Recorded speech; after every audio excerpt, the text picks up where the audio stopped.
Hello, hello, hello, ladies, gents, boys, girls. Welcome along to tonight's live stream where we have the fourth round of the Prototype Challenge series racing here at Le Mans. We are just getting ourselves ready, prepped for the start of the qualifying session, which will be getting underway very, very shortly. So I'm just going to very quickly go ahead and blast out video links to a whole bunch of different places. No, that's not the right one. There we go. Oh, tap that over there. Go ahead, select this. Start driving. Go ahead, bring up the game. And let's get ourselves out onto the circuit because we've got 10 minutes to get a bunch of laps in. And we do not have a huge amount of time in order to do said laps because Le Mans is a long circuit. That time's about 3 minutes 26 in qualifying.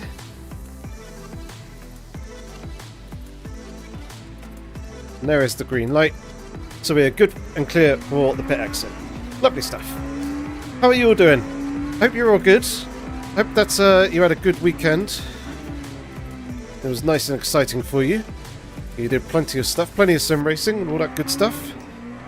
And yeah, let us know how you're feeling. Good to see you here, 90 Tyres. A few others probably jumping into the chat as well. Do also say hi. Be nice to hear from you.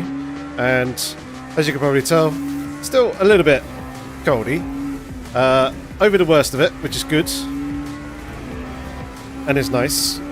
But it's not completely cleared off. So I do apologise now if I don't sound 100% or if I cough a little bit. Shouldn't really be because coughing's been quite minimal, so we should be in a good spot for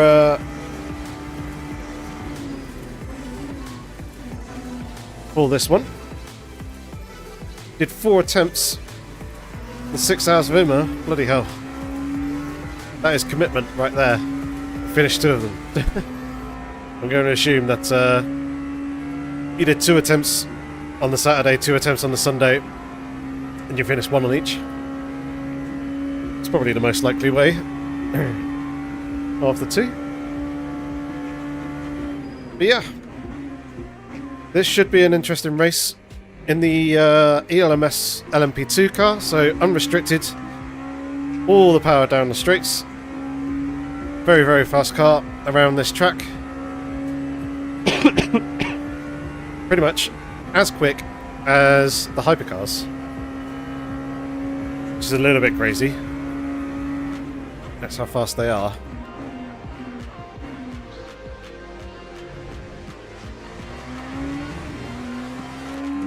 And we got a few names in here that I recognise.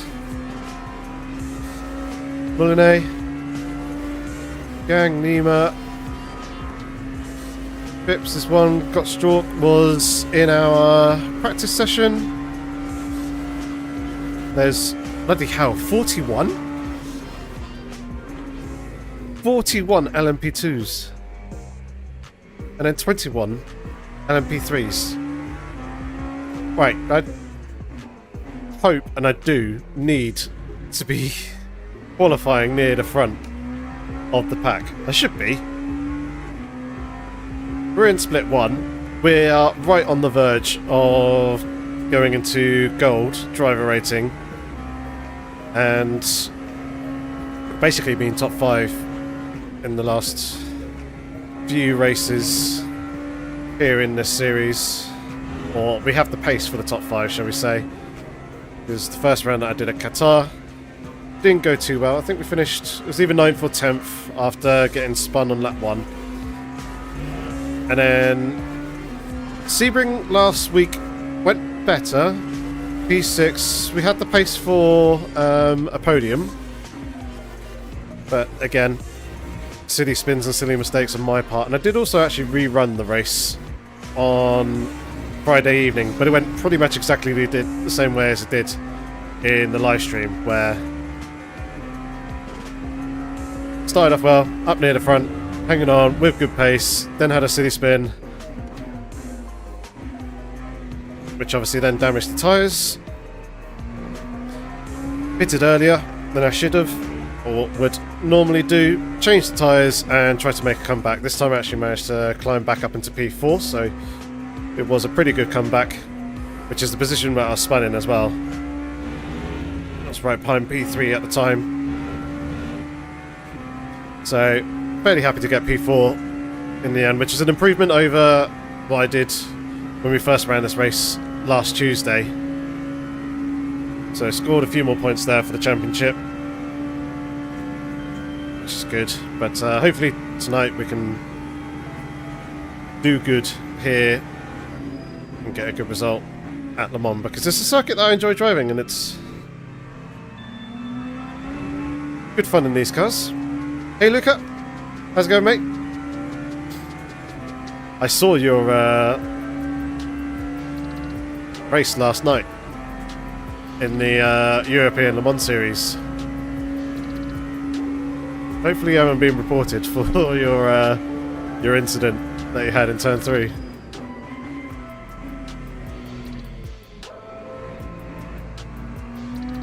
Yeah, I watched Leon's stream back earlier whilst working and saw what unfolded.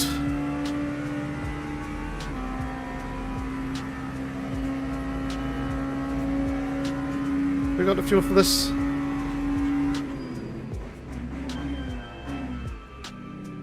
Gonna be tight, that's for sure. It did. Let's start. Yeah, I saw that you got spun. E6 came in and tapped someone, which then tapped some more. And kind of spun a couple of you into you. Quite unfortunate there, and innocent there on the outside.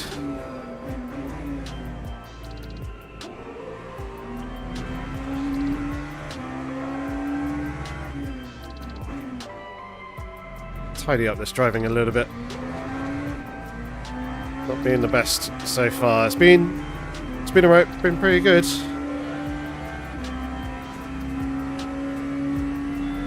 Don't know whether it's fast enough for a provisional pole at the moment. We shall see.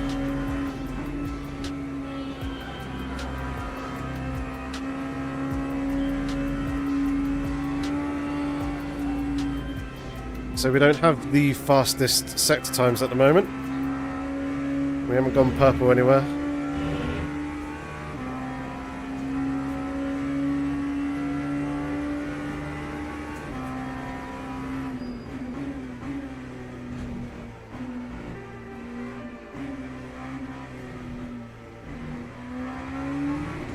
That's a pretty good chicane though. Alright, we definitely do have the fuel. 2 tenths off at the moment.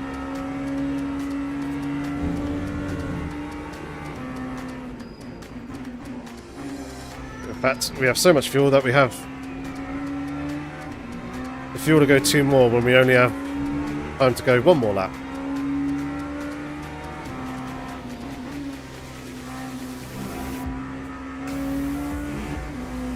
So, slightly bopped myself there. That was nice. Minio going half a second quicker. To be expected.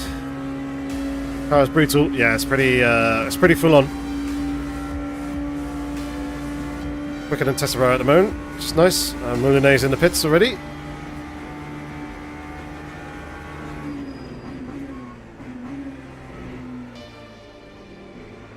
Oh, a bit shy of the apex there.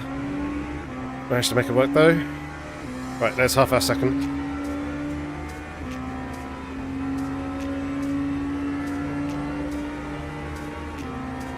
Can we get any more? There's a big question. And then, can we manage the tyres and the temperatures in the race? Because the rears do get a little loose and slidey, as you can see. I was like full commitment there going into that second chicane. It does use a lot of rear tyre. You are not wrong there.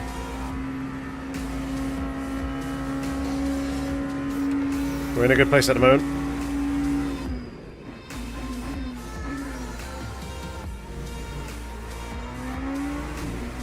Fastest middle sector. Good through my sand corner as well.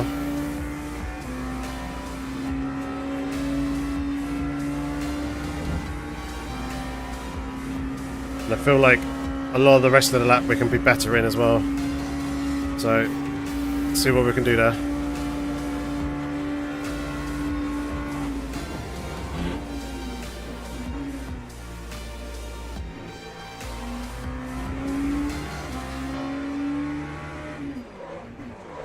No, shit. Too much. Too much braking. It's just a fraction as well. We're well up. That's a silly mistake. Silly mistake. Yeah, indeed, an oopsie. Big oopsie.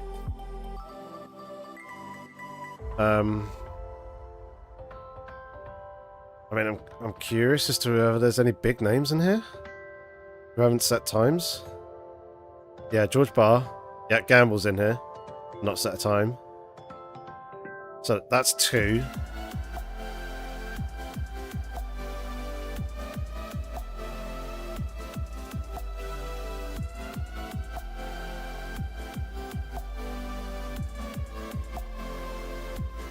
Yeah, so there should be at least 2 other drivers ahead of me. I reckon we could have been a second up. And I can actually show this setup because this one's mine. One that I did create myself.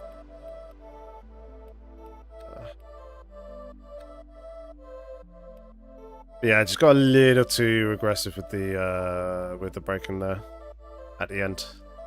But never mind. Here's what it is. I didn't damage the tyres too much today. A little bit. No. Not what I wanted.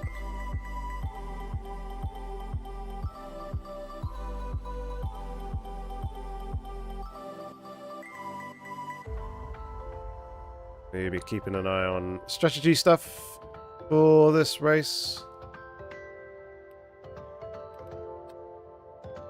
Yep, there you go. Gamble's gone quickest by 9/10, as you'd expect. Surprised Tesla didn't go quicker than us. Should be faster. Should be faster. Barr is the only other driver, so we may be a P6 start. It might be a P5 start. Let's see.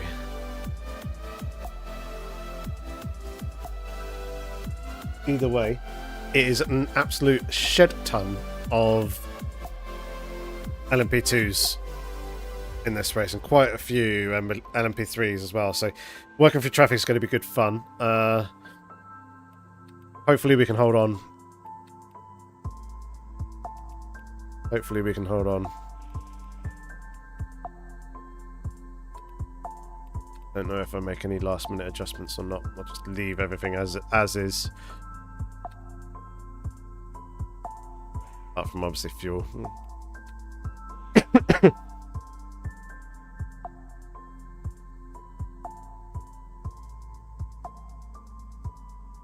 Alright, the number 3 car in this race, so expected to finish pretty highly. Should be on the podium. Basically what it's saying. Here we go, ticking over into Teams and drivers the race now. to the grid for a race start.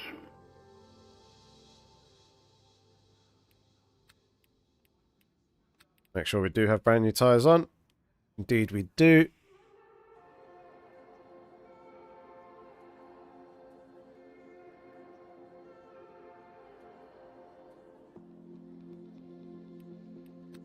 Alright.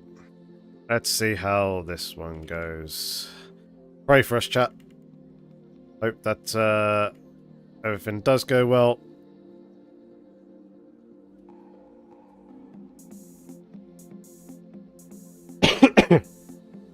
Curious thing is, do we take tyres or not?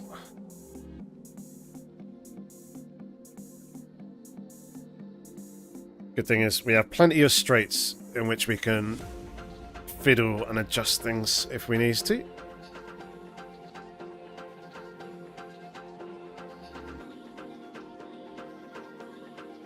Right, let's try and lock in. Get ready for the start.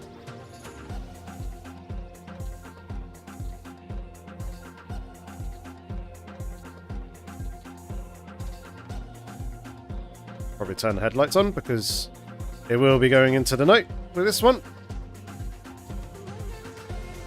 Alright, here we go. Has started.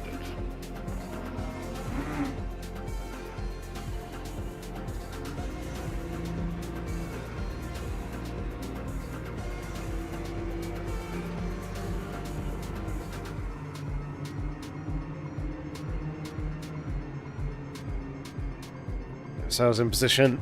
I do not like this 35 FPS that we're seeing. That's not fun.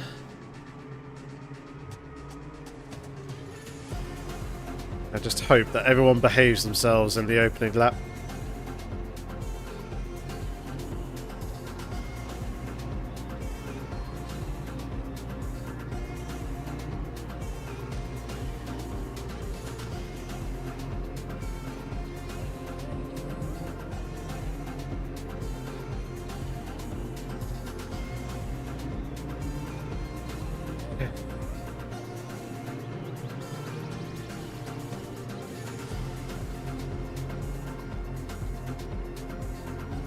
Alright.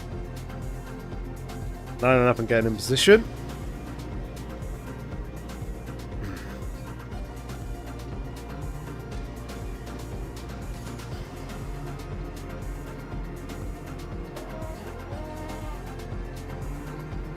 Remember the brakes this time.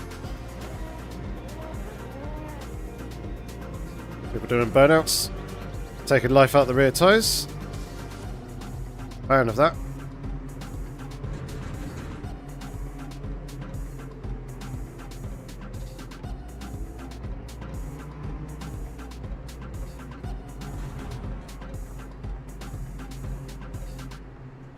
Right, stop music.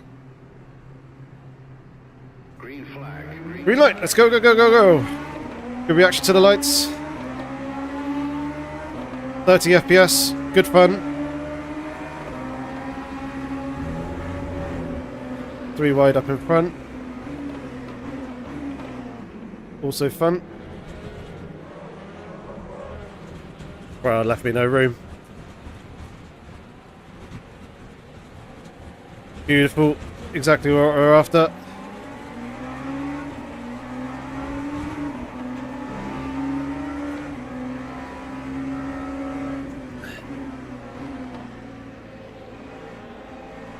This is going to be interesting trying to work our way through the field here.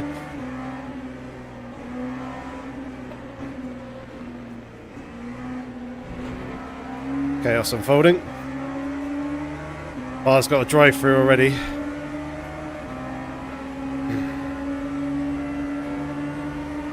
Is that a yellow flag for in front or behind?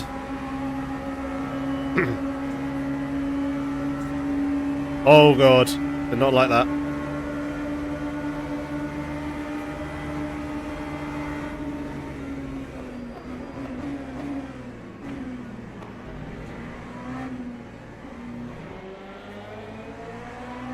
Not a last to first, no.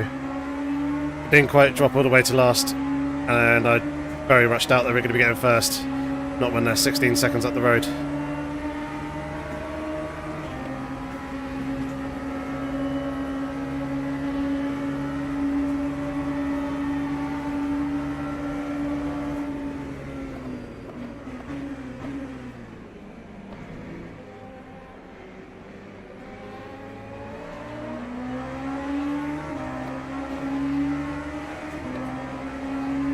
Sorry about that slight tap. Just trying to get a little bit of a run there, didn't really work.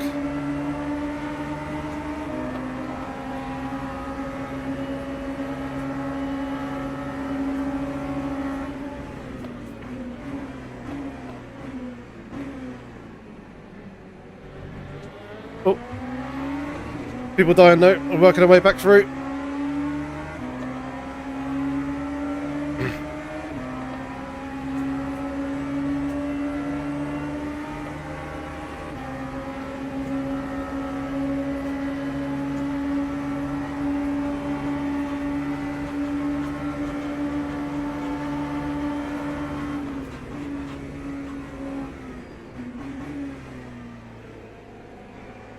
Getting brave and aggressive.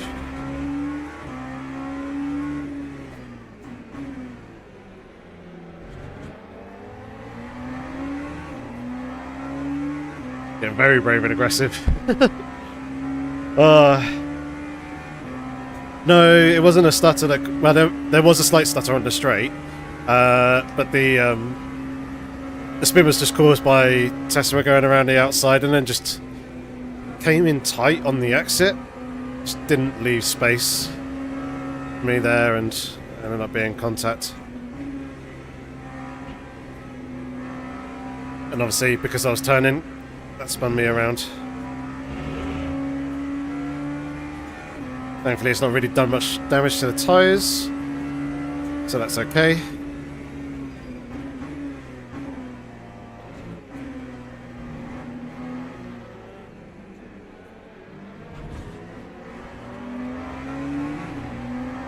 Oh, this frame rate's not good here on this start-finish straight.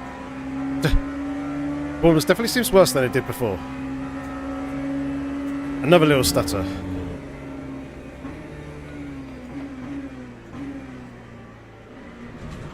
Oopsie daisy.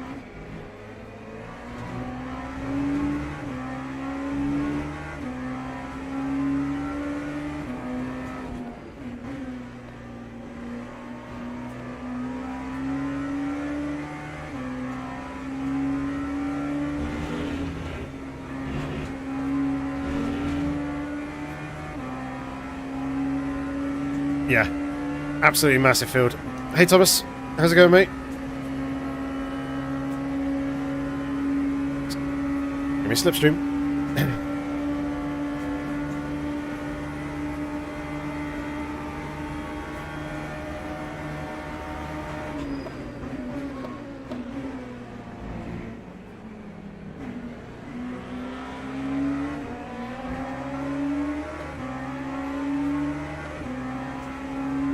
Doesn't want to give that one up easy.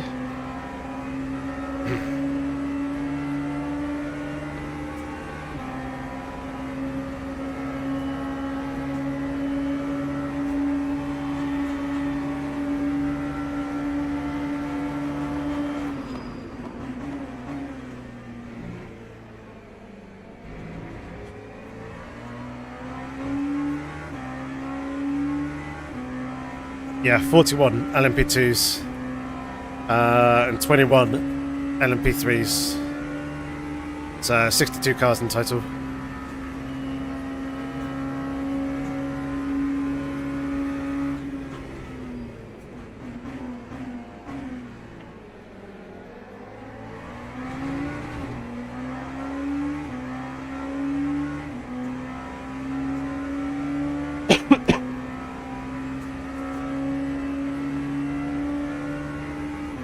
.14 fuel on the previous lap.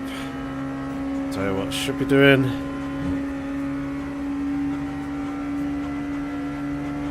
Not letting me do it.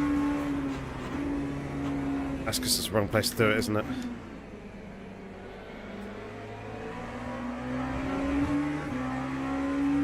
That's a freebie though. Fuck's sake.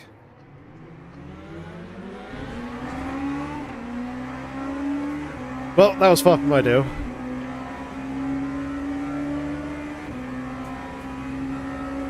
I was hoping he was going to roll out the way.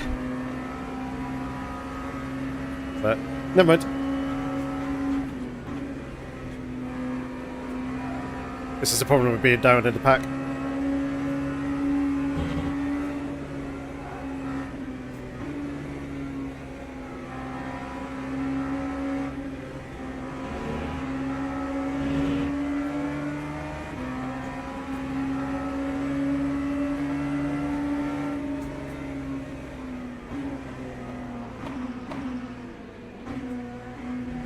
Okay.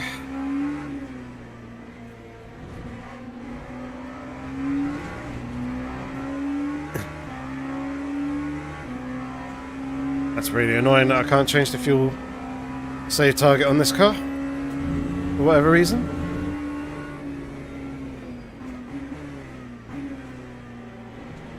Well, what eventful opening couple of laps this has been for this race.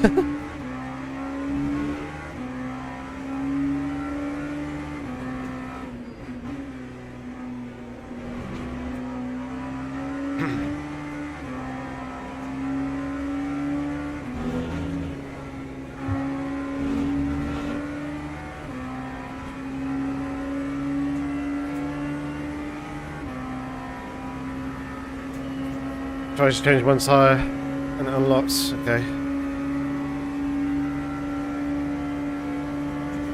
Nope, not for me.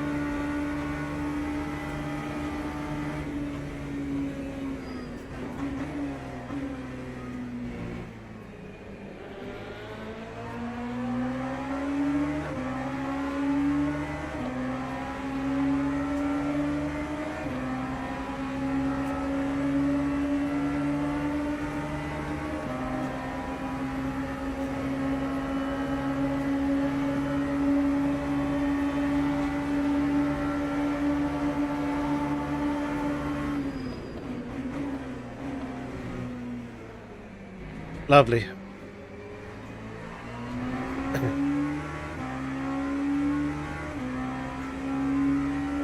be fair, that couldn't have gone much better. Massive slingshot, and then someone spinning out the way. Oh, this is going to be crazy.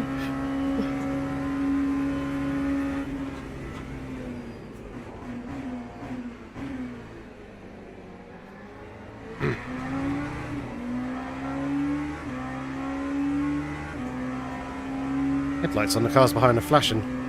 Not in the usual sense. They're flickering. Fucking hell, Gamble's 33 seconds up the road already. 3 laps, 2.5 laps in.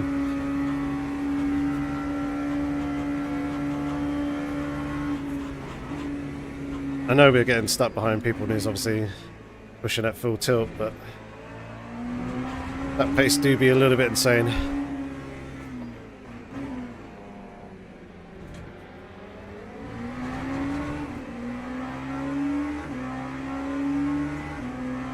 Are these trickier than hypercars? For the most part, no. In the sense that you overheat the rear tyres and then that's it, rear tyres are done.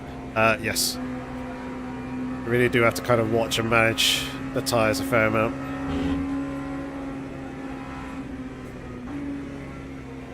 Oh my god.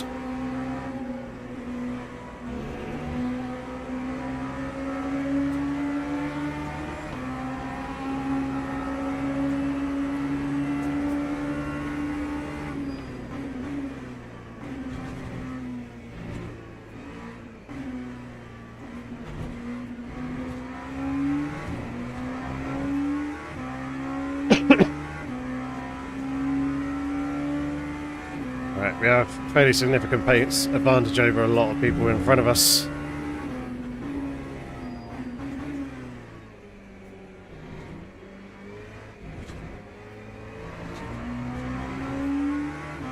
Try Decay next season? Maybe.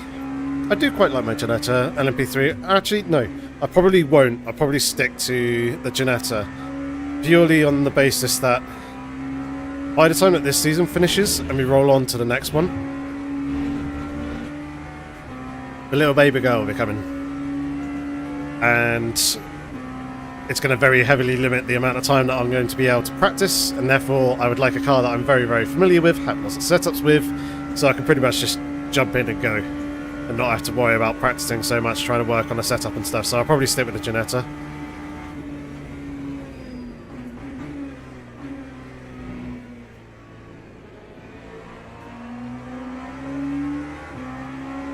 Thank you very much.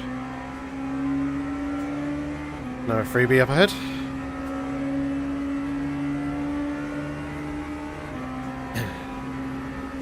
I like to give the Decay a go, but is he letting us go?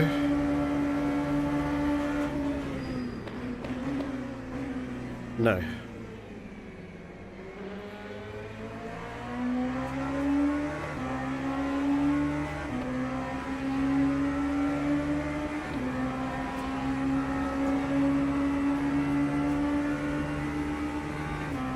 Yeah, she's due mid-July, so I'm going to need to be careful as to when I'm streaming and all that sort of stuff. I do want to keep streaming and doing things. When she does arrive, I will have a 2-week hiatus as paternity leave, where I won't be doing anything at all. But then after that is done, I'll probably be streaming once a week. We'll see, maybe about twice a week. It all depends on how everything goes. But it will be at least once a week.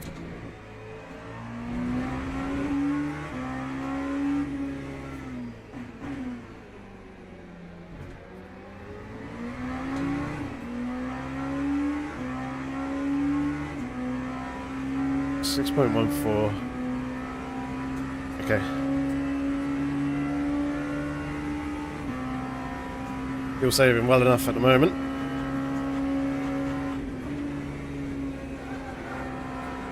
Gamble is flying, doing low 27s.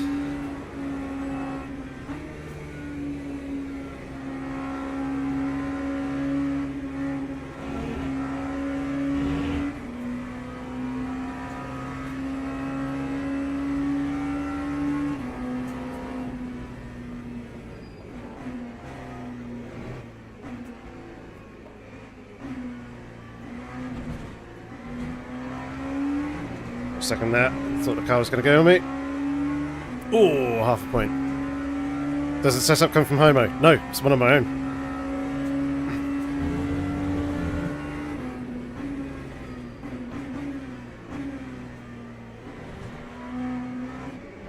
Hence why I actually showed it on stream this time. It's just not a paid setup or a paid setup that's been tweaked ever so slightly. Much like the previous races were, which were Go setups.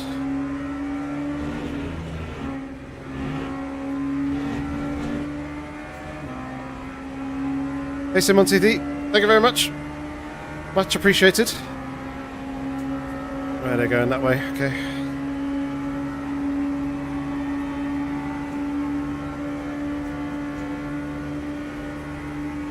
Again, we were good with fuel on that previous lap.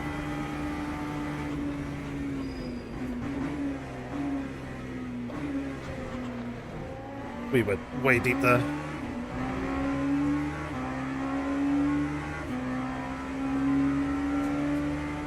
Had to kind of rescue that somewhat.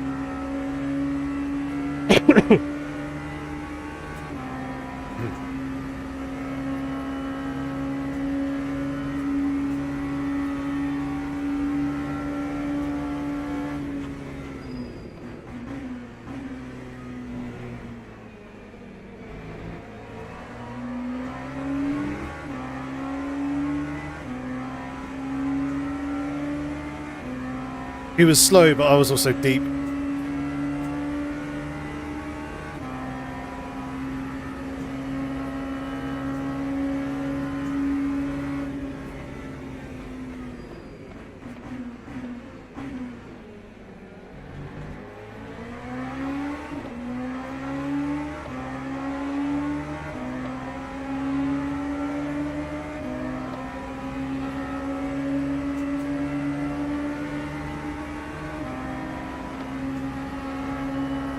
Should have gone to his inside.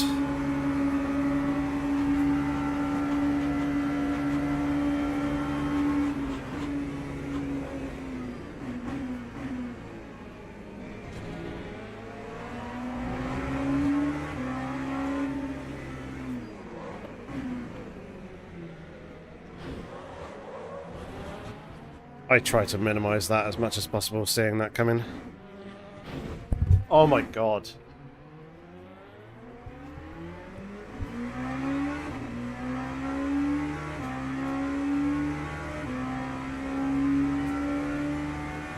Talk about almost breaking my wrists. Jesus.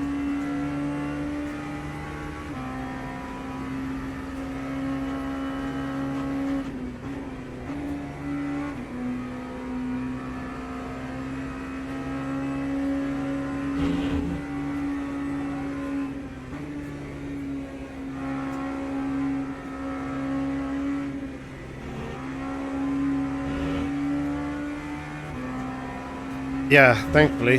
I'm not sure how it didn't break the car.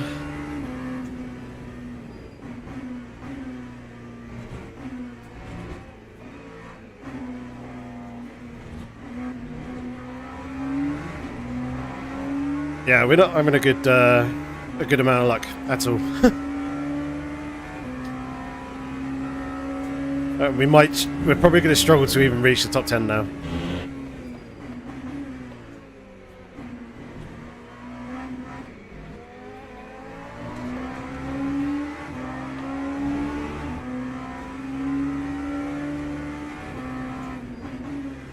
I think that was him sympathizing and letting us through there.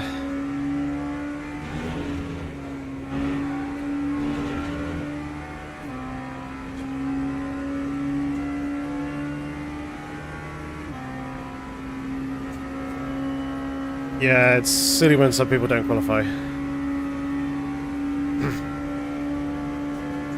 Hopefully there is no issues in terms of bugs and damage and stuff here. The only question that I have lurking in my mind now is, do we go 100% push, or do we try and fuel save and try and make up some time through that?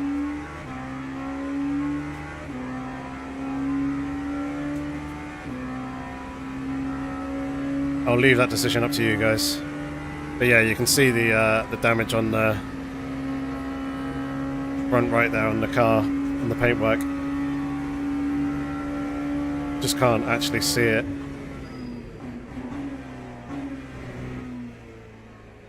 In the HUD element.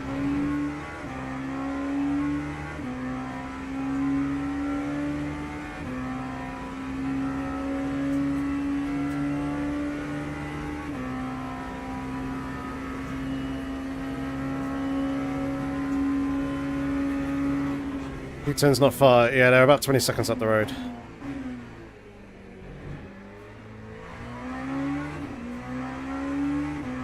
MFD says nothing.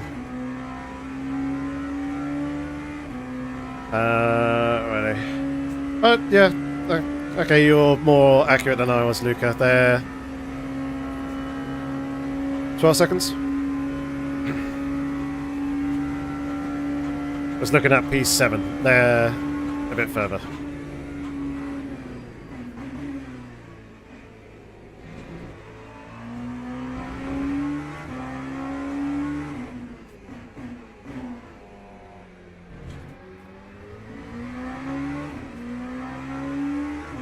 So yeah, question for you. Do we fuel save and try and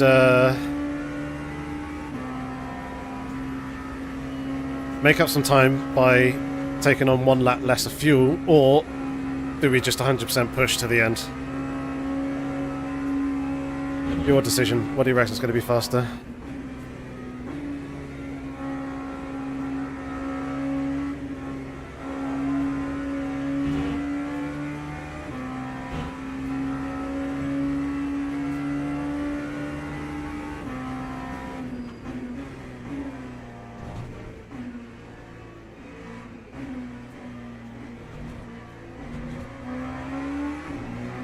Lucas says push.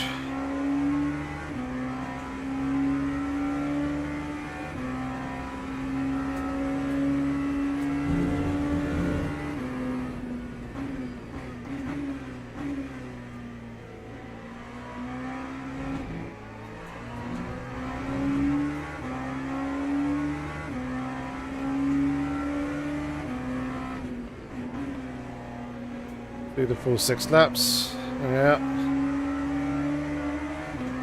We've got a back marker here.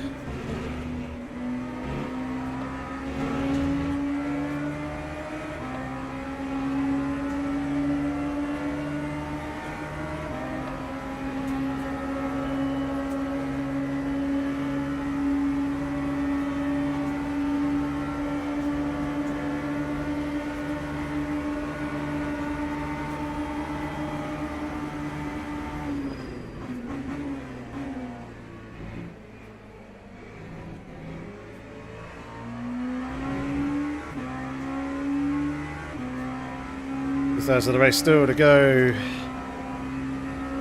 54 seconds. We are now within 10 seconds of P10. Yeah, P7's 25 seconds up the road.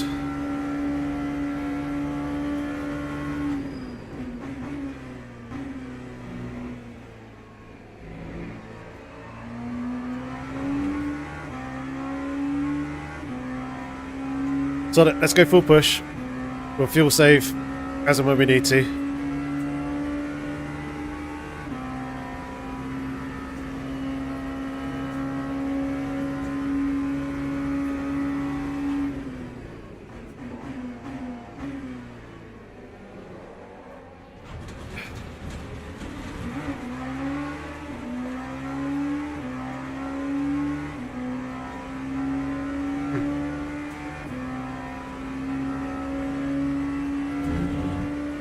Them rear tyres.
Should have just gone.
And then MP3 coming up here.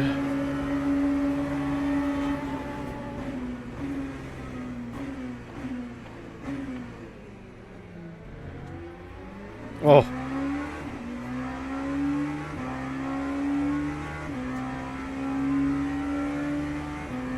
That sucks for that MP3 there. He probably felt he probably couldn't turn tight enough because I was looking to the inside. Despite me pulling tight. Trying to pull tighter.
Go to 6 for P5.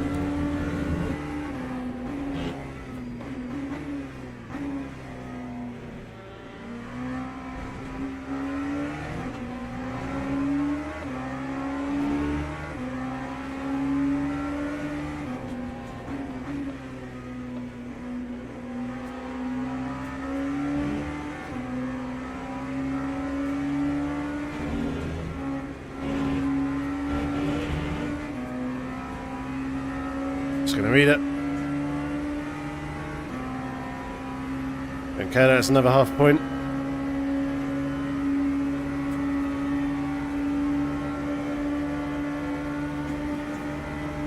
Just let us go. Thank you very much.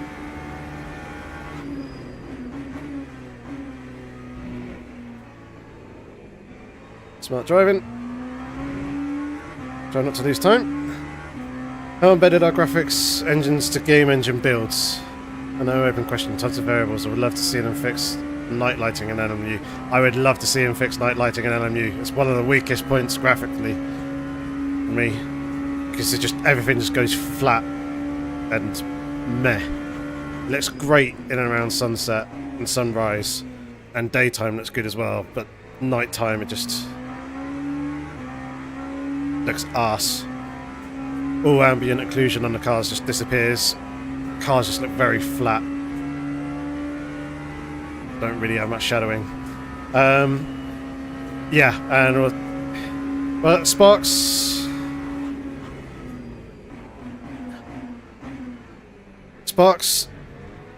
emitting light, being an emissive, is quite performance taxing. It's why you also see on some cars brake lights look more like a texture that changes than an actual light that projects red light. Some cars, it's only some cars that do it. So like the LMP2 in front, it doesn't look like the rear lights are actually emitting much light. There is when you get closer, because there is a bit of a glow to them.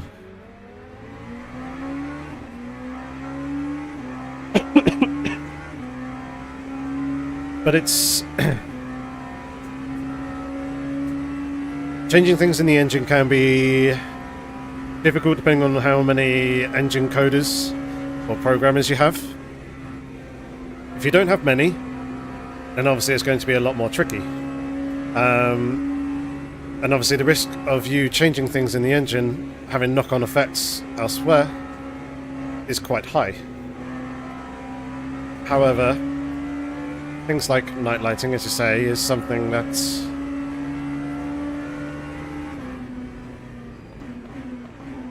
is easier to improve and change than other things. The issue is having like performance knock-on effects and things like that,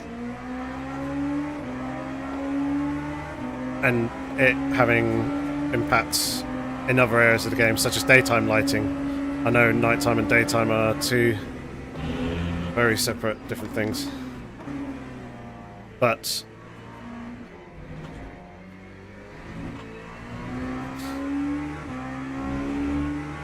you tune the cars and the graphic settings for one certain, not necessarily one certain type of conditions, like with color grading and things like that, and how the liveries work, making sure that oranges are orange, reds are reds, and everything's saturated appropriately and looks photorealistic. It's quite challenging during the day, and then if you go and edit certain parameters to improve them during the night, it might have effects and impacts elsewhere. So it's tricky. See what you say in a second, Luca. Special effects setting in the game makes the halo around lights richer, bigger. Yeah. I think special effects have got turned down a little bit, just to try and help improve performance. Now we're 30 seconds off of P5. Need to work on that.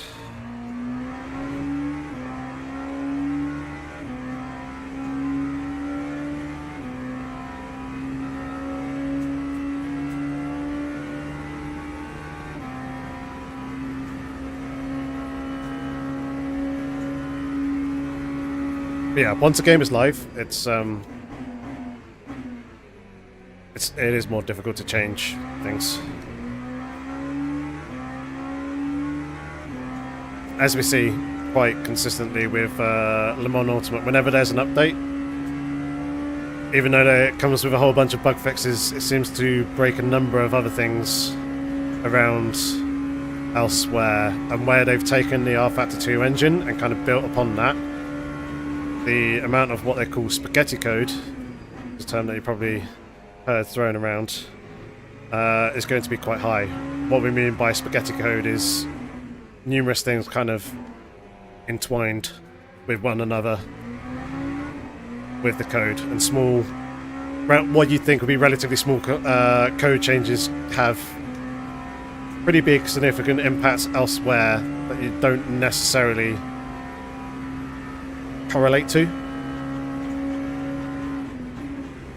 iRacing's had a big problem with it throughout the years, hence why they're kind of effectively built or trying to build a separate engine, or like a new engine.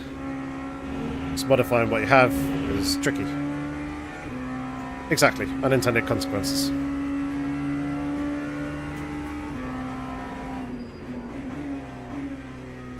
It's one of the reasons why games do release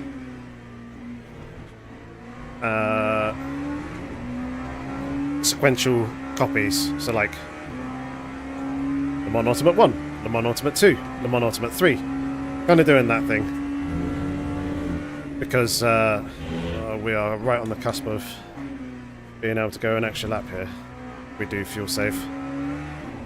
It's because once the first title is done, they can basically go, right, that's that sorted. We're now going to move the team onto Le Mans Ultimate 2, and because the game's no longer live, or we're working on a new game, a new project, we can go in and start altering a lot more than what you can do with a live title. Obviously, team will go back, add DLC and other fixes and things like that to Le Mans Ultimate 1 whilst working on Le Mans Ultimate 2.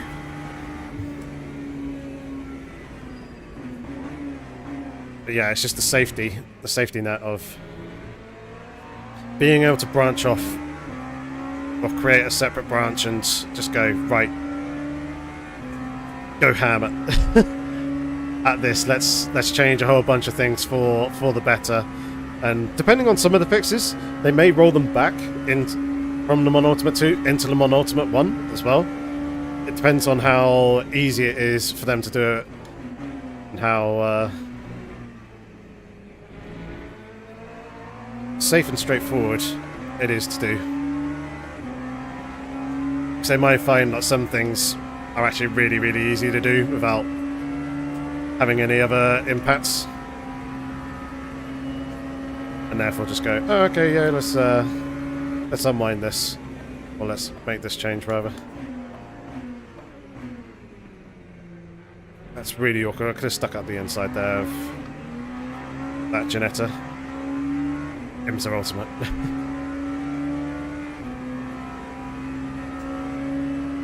Gain something from LMU console work? No. Not really. You might get some performance benefits from it, but the way it would have worked for the consoles is they would have obviously worked on the project, got it up to a certain point once they're happy, and then gone, right, okay, we're going to now have another separate team who are going to take what we have and make it suitable for consoles. Usually because of the console hardware not quite being as good as PC hardware, things have to be dialed down, optimized an awful lot, potentially stripped back or limited in terms of like the maximum number of grid size, or maybe the maximum number of cars that can be visible on the circuit at any one time. That's something that the player can choose and tune themselves here on PC. However, it's something that may actually be enforced on console, or the range that you can adjust setting would be much, much lower. Right, we've got enough fuel to go one more.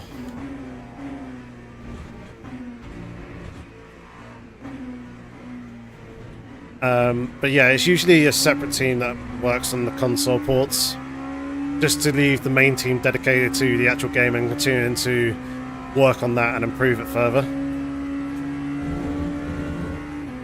That's how it usually works for small studios and small teams. And it's usually like a third party, so outside of the main development team, the main development studio. A separate company will be doing it for them. Obviously, they communicate feedback to one another, helping each other out and that sort of thing.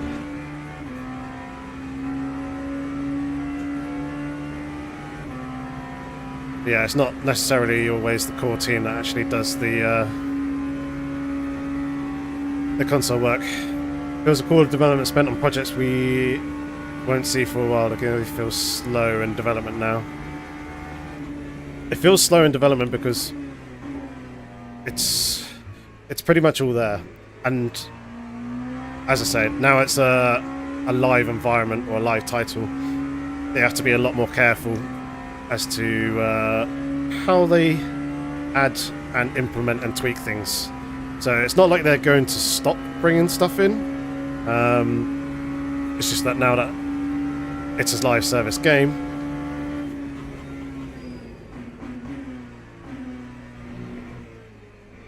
they need to make sure that they're not rapidly pushing things out and then breaking things. You'd be surprised as to how things feel even in active development. So like, for example, with Assetto Corsa Rally, obviously we're in early access, and oh, smoke, let's just lock up. We're in the early access phase at the moment. We've got an update coming out on Thursday that has been announced, so I can say that. Our development deadline for that update was a couple of weeks ago. Since then, it's been going through our own testing and a closed hotfix sort of period, where effectively we can't just add updates, our usual daily work, to the game build. It is fixed, it's locked off. It's only certain things that are going to be submitted to that build to then come out as part of the update, and usually those are fixes for bugs, last little bits of polish, that sort of thing. And then obviously 505 Games have to also go through their Q&A testing as well, making sure that the build is appropriate, it meets the standards and expectations that was set out in the project plan that we had agreed to, and all that sort of thing. So they have to do their own testing before approving the build and then going, yep, cool, it's live. Oh, it's not live, but you can send it live. You can release it. And obviously we have to plan and structure that as well, in amongst AC Evo, making sure that we're not clashing with them. Why have I been getting zero fuel stuff? Either way, I need 10 laps worth of fuel. Maybe a little less.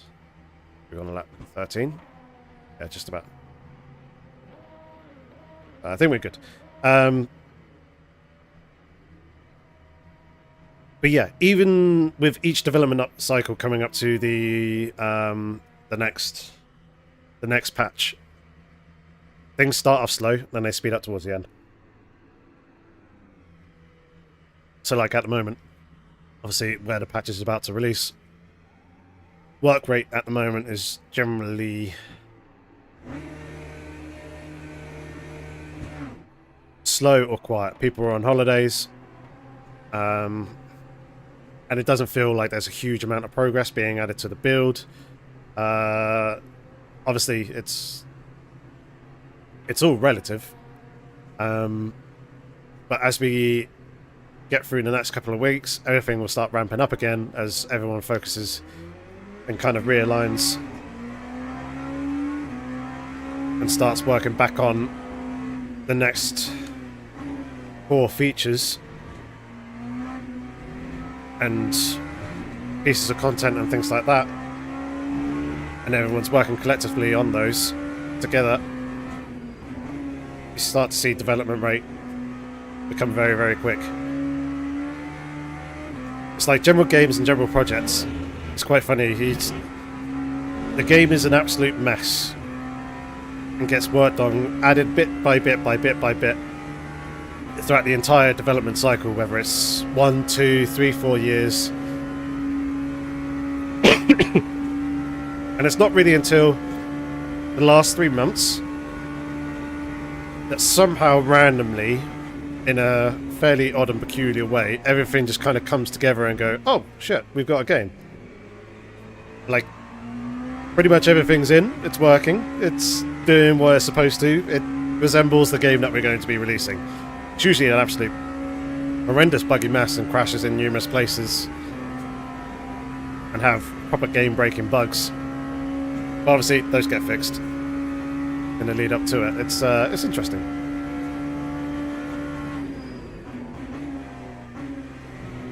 I do wish game development was a little bit more open so players can actually see everything that's kind of going on, or get a better idea as to everything that's kind of going on, because I think it feels like, to me, as a developer, reading some people's comments within various different communities, they seem to think that everything can get done so much quicker than what is actually realistic, and that anything's possible. And in a way, anything is possible if you have the time and resources, the money to put to it, but a lot of the time there is tech limitations, code limitations in terms of the actual talent of the people working on the project, which may mean that some things just aren't achievable, despite weirdly being simple.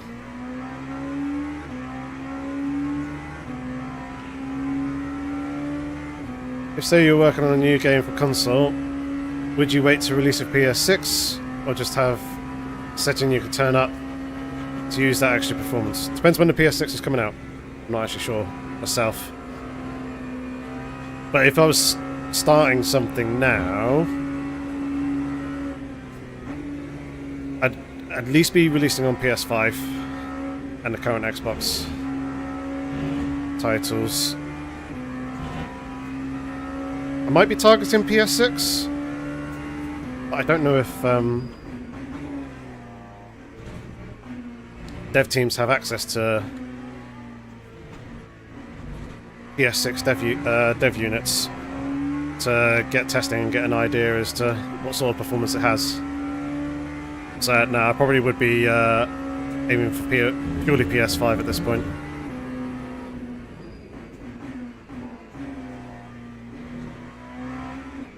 Or the current generation of console, shall I say.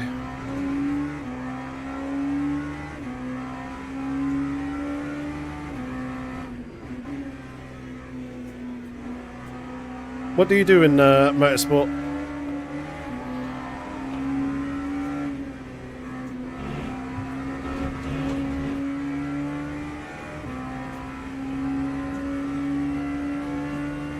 Never seems though you'd be ready for the start of a season, but somehow magically it always works out. Yeah, pretty much the same in game development. Oh, P7 spun. Somehow just all magically comes together.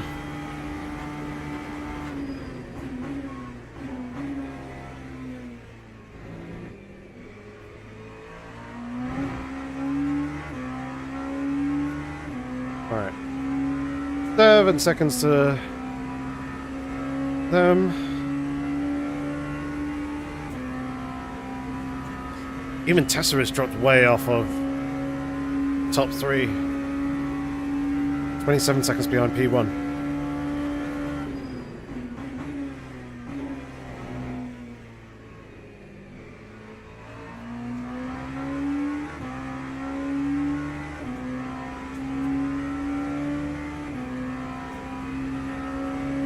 know that feeling of working IT, sometimes you have what we'll use a looks easy fix because it's connected to a lot of things that makes ours to fix, yeah. I mean, I was guilty of it when I first came into the industry and Project Cars 2. My favourite saying was, can we not just do this? Can we not just do that? And I drove my colleagues up the wall. So they're like, no, it's not just a simple case of doing this. Or just a simple case of doing that. Have you considered X, Y, Z? And XA, XB, YA, YB, and YC. And then ZA. They're like, no, I haven't thought of that. Give me a little bit. Go away, have a think, and gone, right, okay, I think I've solved XA and XB. YA, I've got a solution for. YB, I'm not too sure. I have a couple of solutions for. I want your opinion on these to see which one you think would be best and easier. YC, I think we can live with.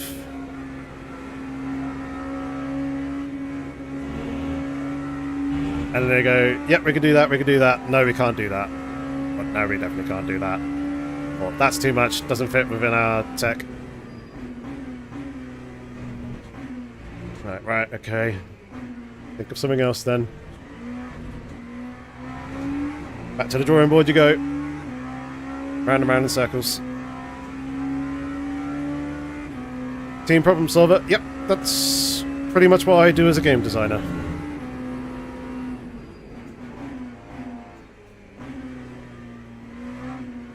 Design features, functionality for the game.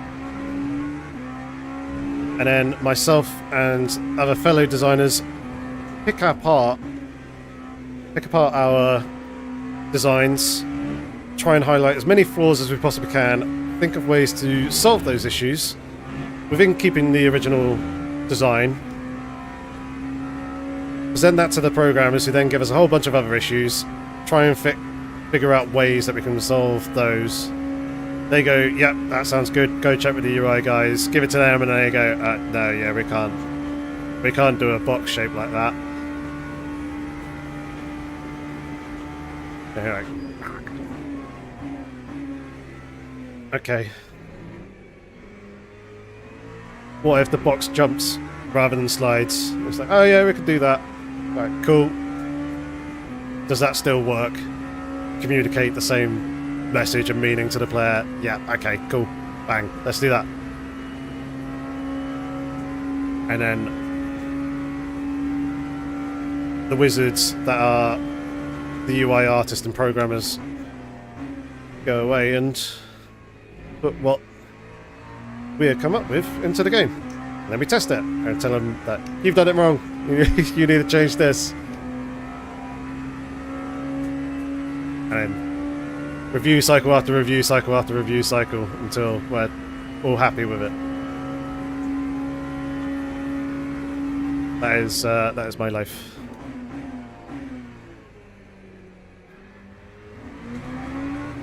Although I will say, on ACR it's pretty fun because I get to do a lot of more hands-on gameplay related stuff this time round. So like I'm doing all the pace notes, replay cameras, the rally/event dressing, so the crowds, the signs that you see on the stage, the tape, part vehicles, that sort of thing. Once the environment artists have kind of created the stage and it's all set up and ready to go. Doing AI times. There's a few other parts of the game as well that I look after, which is cool, but yeah, it's a lot of work. So it's only me as a senior designer, and then lead game designer, my boss. We do also have a game director as well, Irvin, but he's kind of making sure that everyone's doing everything correctly, dealing with partners, 505, Digital Bros, external brands, licensing, a lot of other things as well, so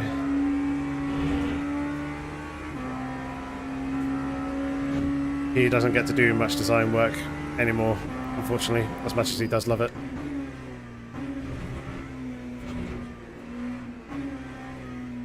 Ooh.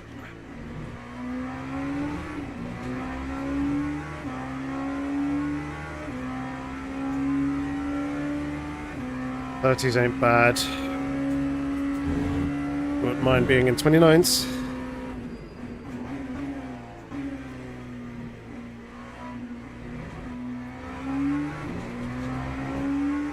Getting quite tentative because the rear tyres just don't quite feel 100% there.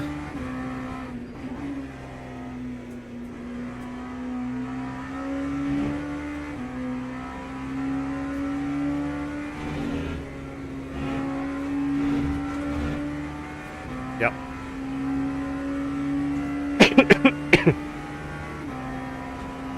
I reckon even P7's possible. P6 is only 3 seconds up the road from them, and then P5 is another 3 seconds.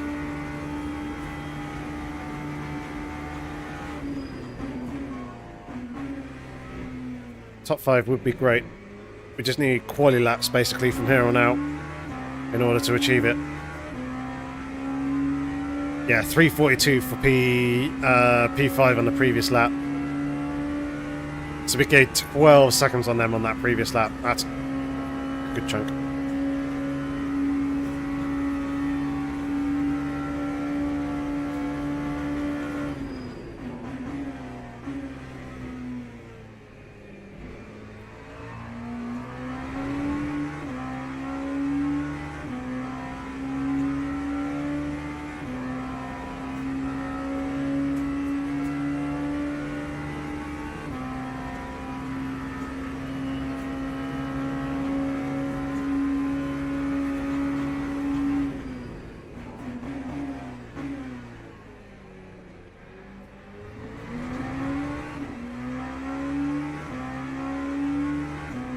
Maybe neater and tidier. To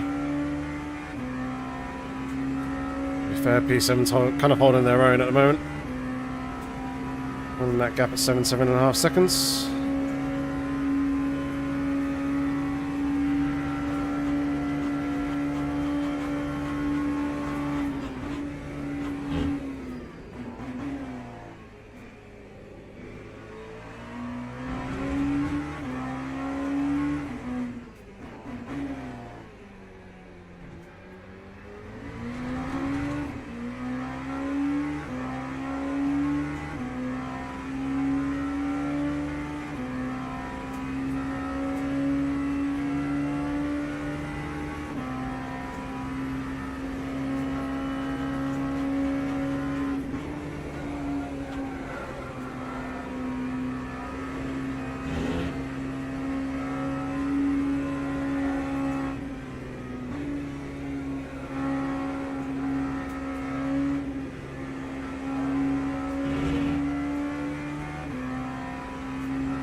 Another 3:30. Another 5 seconds taken out on P5.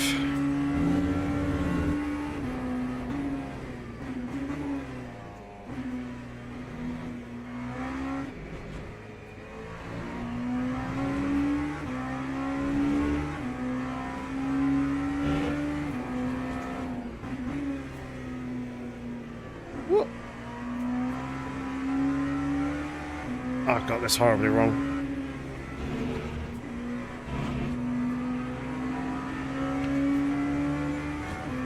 There's a time on that with Boyle. Would you like to do a fixed setup for LMP3? They are mostly still safe but significantly faster. You mean a fixed setup race? Or are you asking me to fix a setup that you have?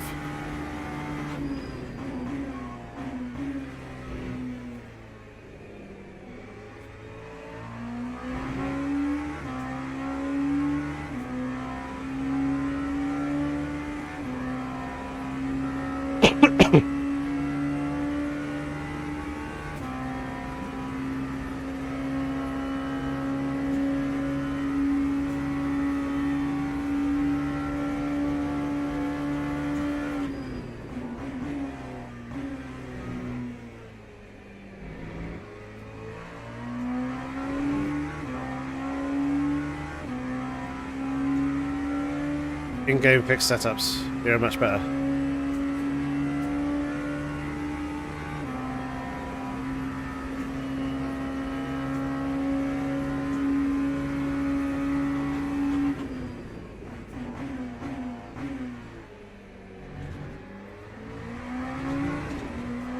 I mean, I have some setups, some tracks. Not all. Certainly not on all the LMP3s either.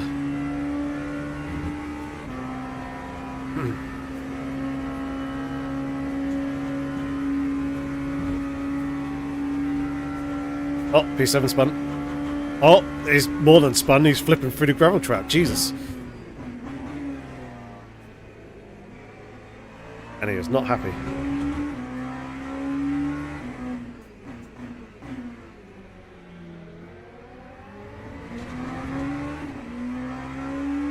Right, at least we can now see P6 up the road, and P5 is just another second up in front of them.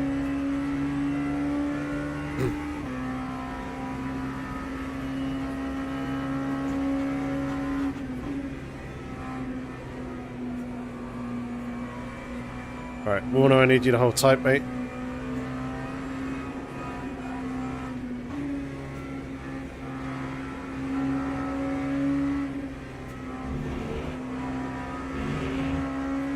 Thank you.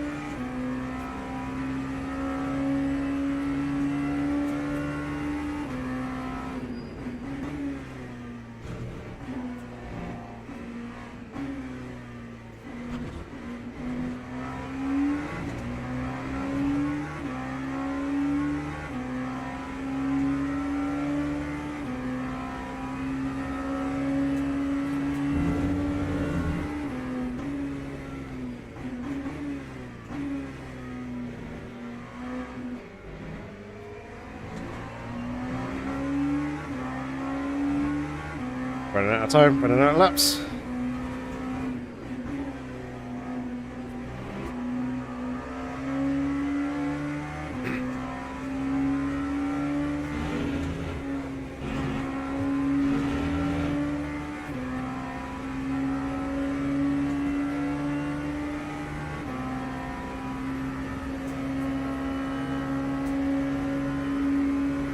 Seven, 10 seconds off the back of P5 now. Thank you very much, Lima.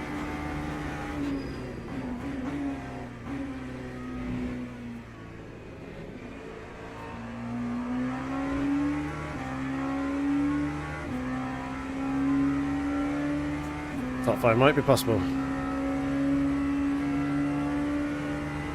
We did do a 32.7 on the previous lap, so we can get back into the 30s. Maybe 29s. Should be good. But we do also obviously have to get past these guys as well. It's the other thing.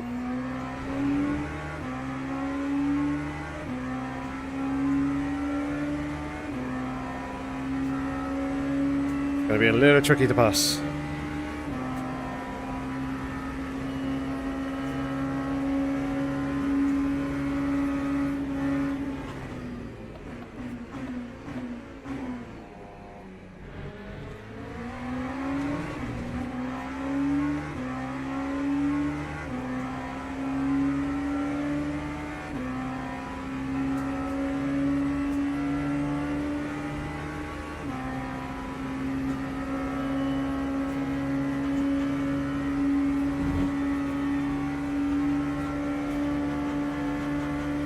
Exactly.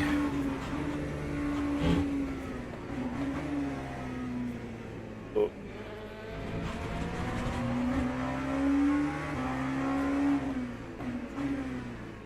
Last time I also have to recover from any mistakes that I make.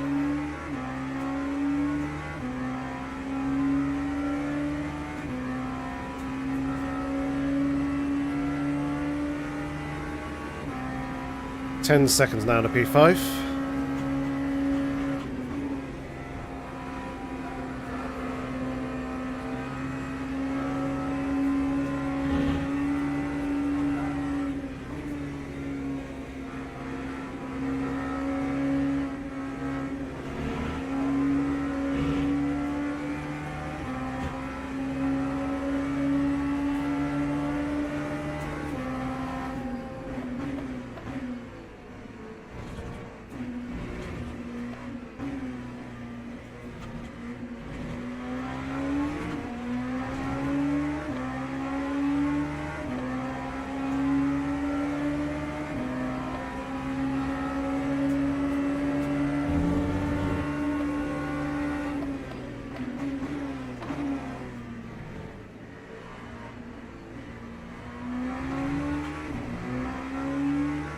Little cheeky sending up the inside there, but making it work.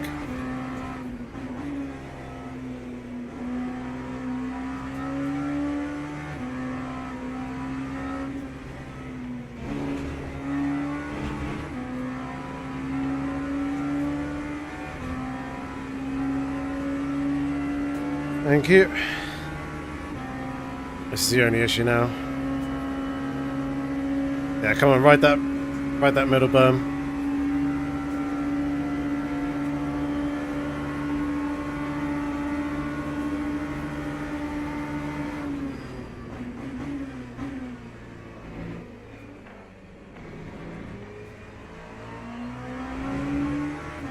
Right, let's go.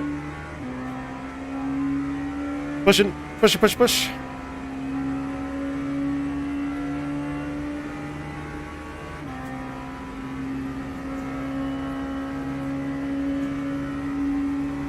8.5 seconds. 8.5 minutes to go. Oh, someone dead. 3B.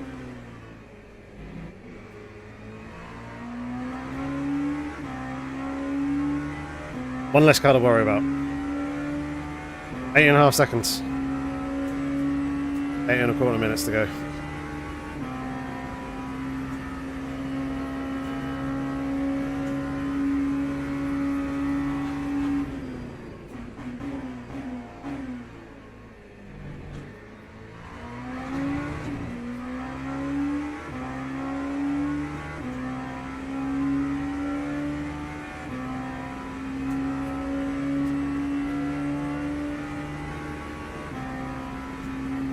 There is an MP3 between us as well.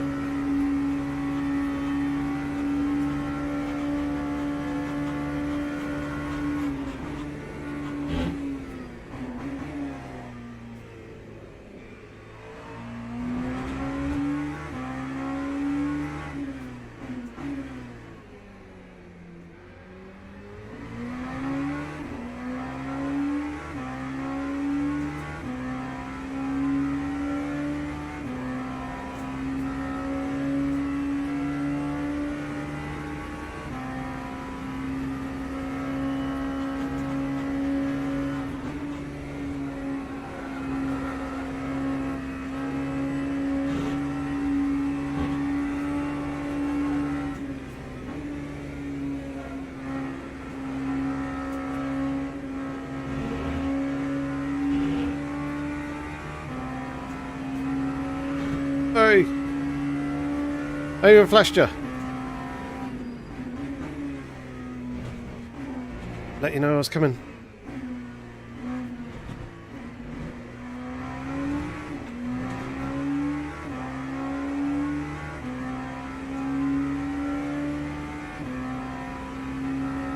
Oh, this is going to be close.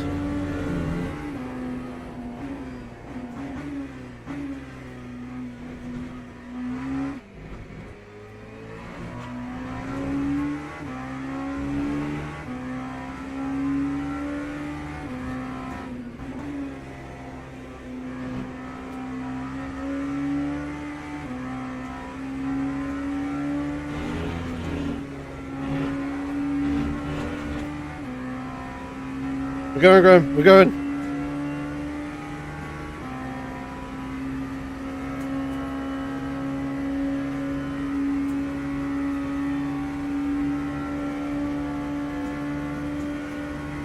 Should hopefully get Faberg's fairly quick.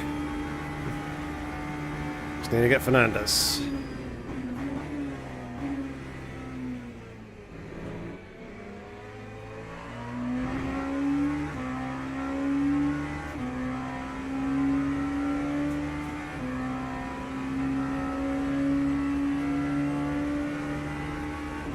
Good on fuel, so we can do full push.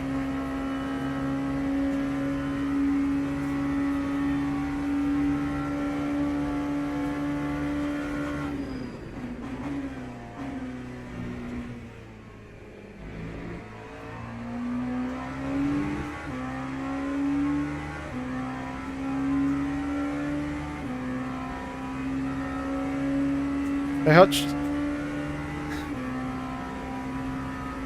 MP's treat me okay.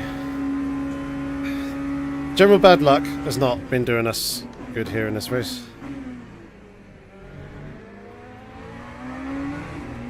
But the car's doing alright.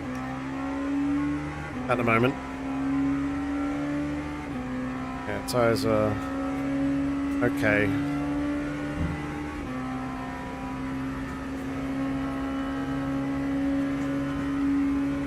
Yeah, it's the other drivers. They have not been kind in this race.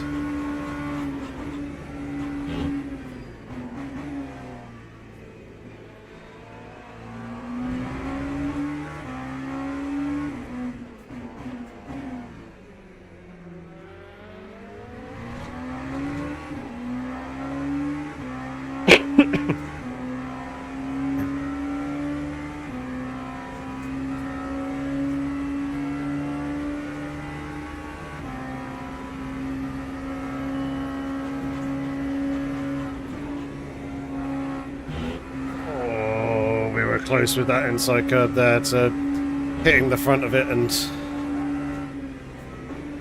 bouncing the car in a way that is not good.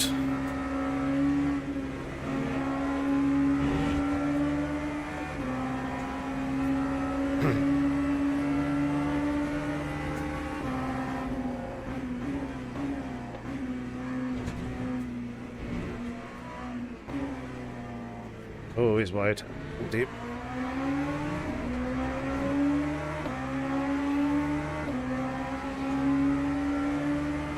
I'll tell that, thank you. Right. Now the question is, do we have 1 or 2 more laps?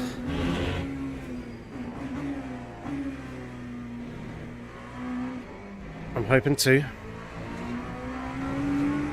5.3 seconds. It's going to be a lot.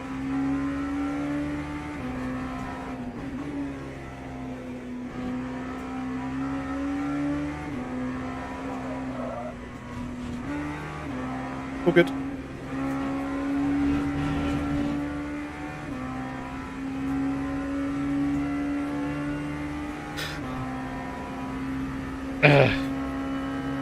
All good.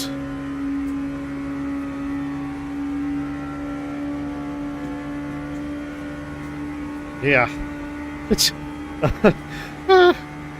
Alice, fresh boxes, please.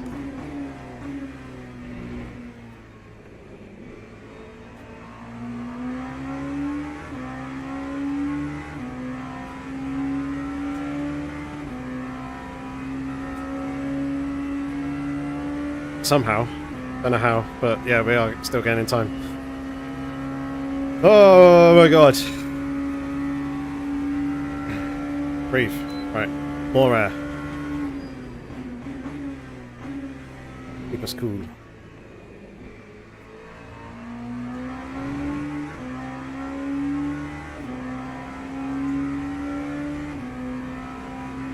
That's not working. More air.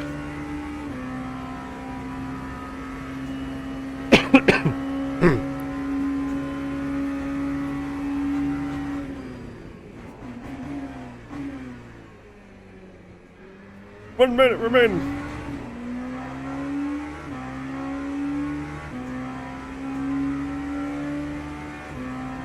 Four seconds to go. I don't think we're going to get him. Not where we're going to be getting traffic. Yep. Don't worry. I'm trying to breathe. It's just blowing cool air on me. Thank you very much. Very kind of you.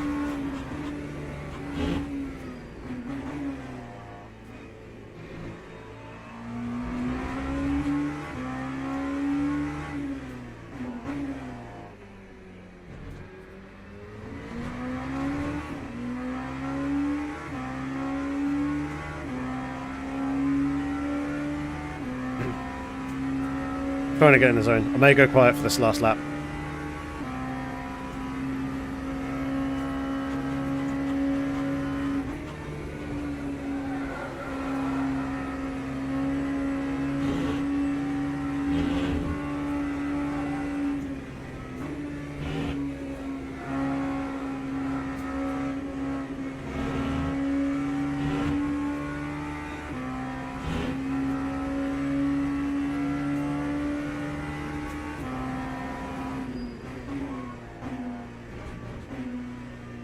you bastard.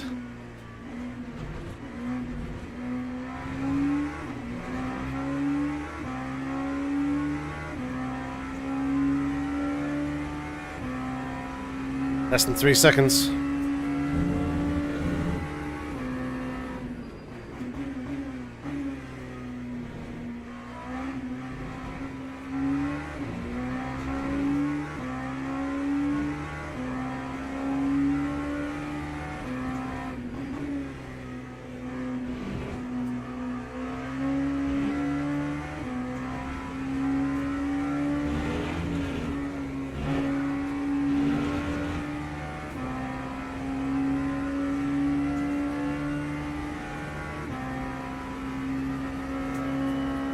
Push, push, push! Can we do this? 2.5 seconds to go. A little bit of traffic up in front. They may be a factor.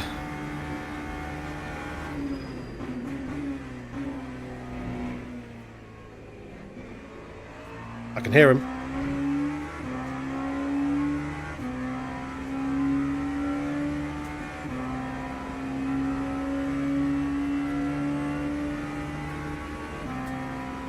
He's going to be trying to get all the slipstream that he possibly can.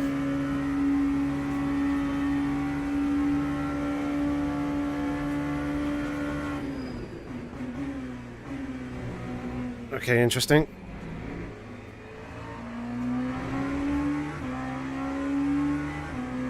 Not distracting at all. Ah, we're going to get this LMP3 right into the braking zone of Mulsanne. Nicht gut, not what I want.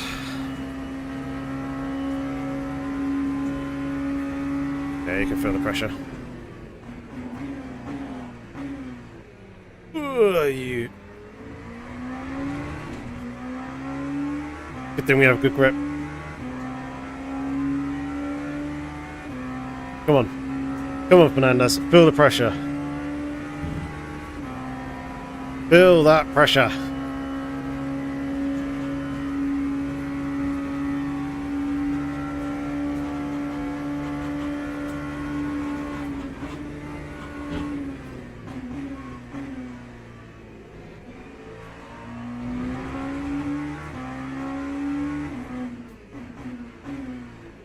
Ah, you beep.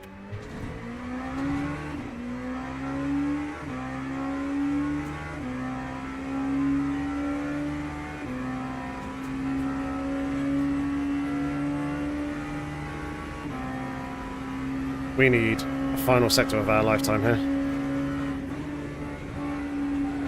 And again, so close to that inside curb. Hitting that front edge.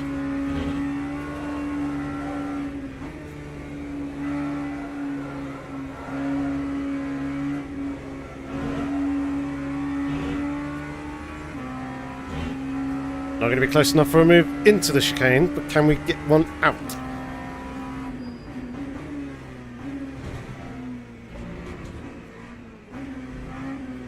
Ooh.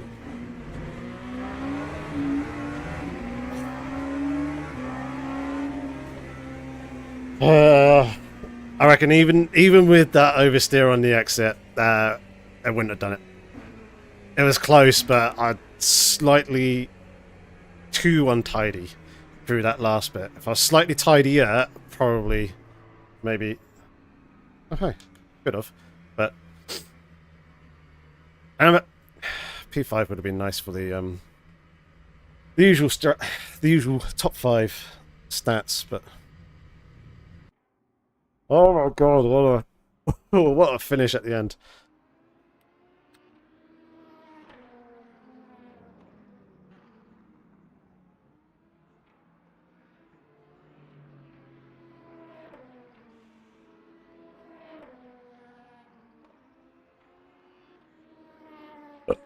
Oh, pardon me. Yeah. Yeah, it's just unfortunate with the luck there and people's driving. I'm pretty happy with that setup now.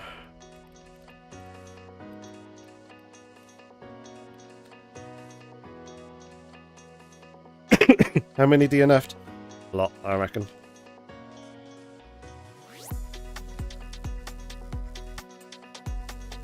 Try a race.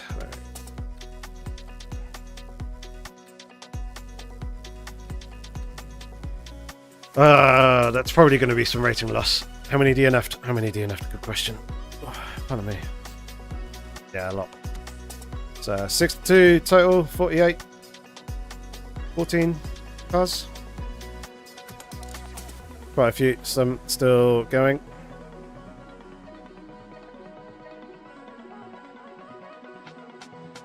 P3 best lap.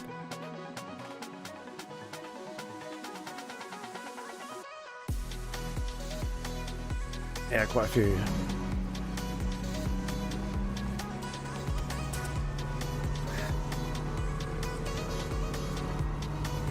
I made it to the end. I think they're just chilling. Yeah, they're just coasting through at the moment.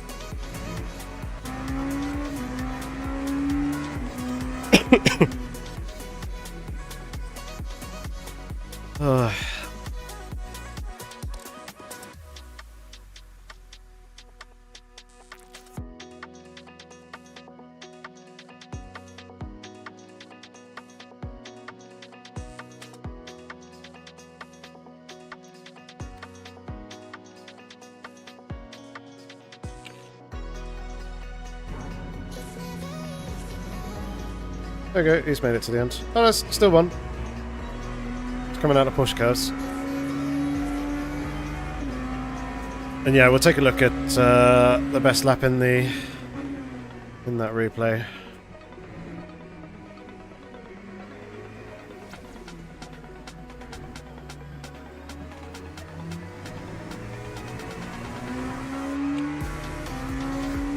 There we go, that's the line. Right.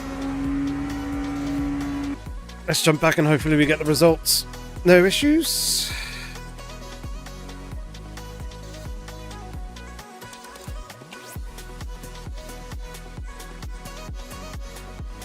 Oh, regained rating.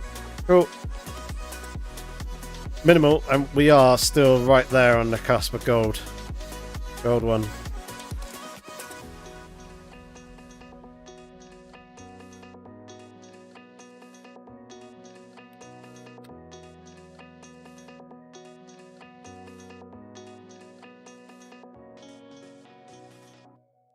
There it is, 28. So yeah, we should have been knocking on the door of a podium. Should have been 249. It's the championship standings. Still pretty buggy and not ideal in how it's displayed. Right. Take a look at this replay.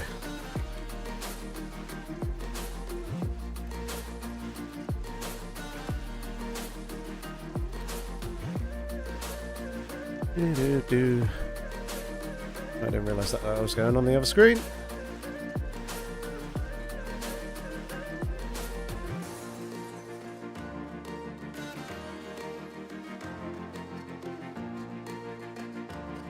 Cool.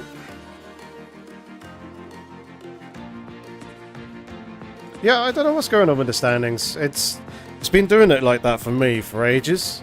I don't know whether it's an ultra-wide thing, as ultra-wides do tend to create quite a few UI issues for game developers, because it's not quite as straightforward as a normal 16:9 aspect ratio. So I don't know if that could be it. Could be part of the reason.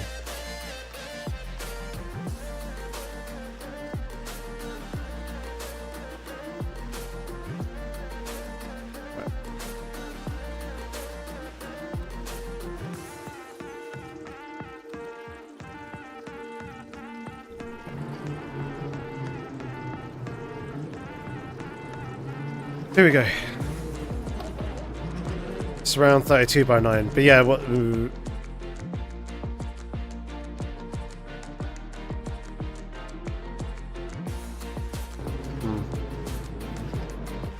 was trying to do maths in my head, but typical Yorkie math don't math. So yeah, we got a good reaction to the lights around some of us closing up pretty much straight away.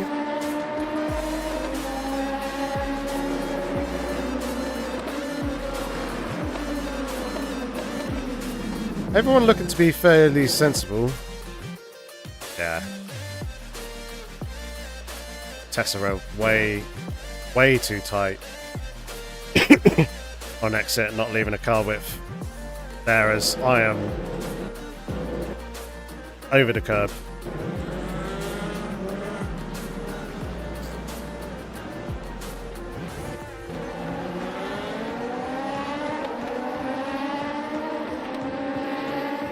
And after that, it's a bit chaotic.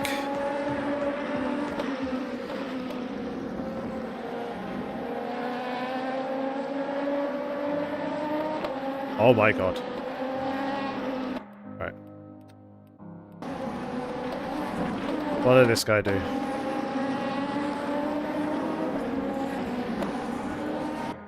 Gets rear-ended by this guy. Nope, the guy next to him. This guy's not necessarily seeing what's happening in front, with Willis going flying. How unusual. Then again. 4, 2, 3 spinners up in front, so he's...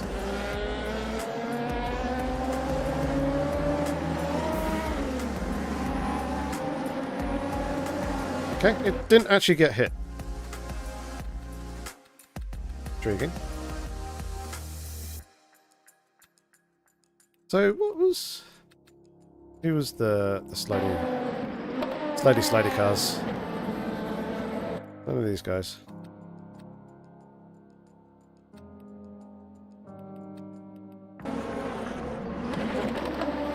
Oh, was contact there.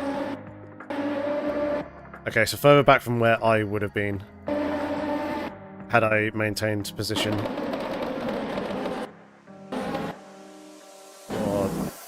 Wow, these guys simultaneously spinning around there.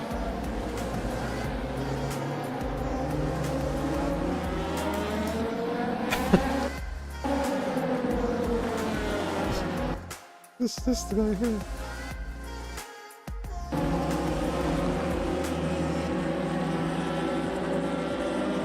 Hoppa!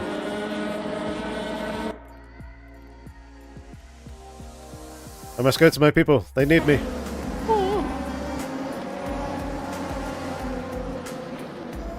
That's strange. Right, back with us.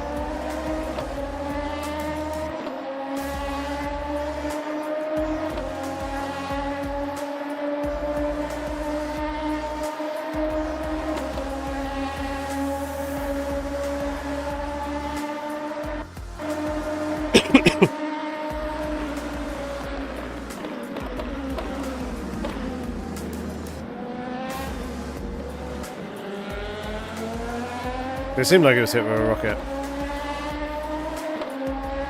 We got an absolute mega tow here.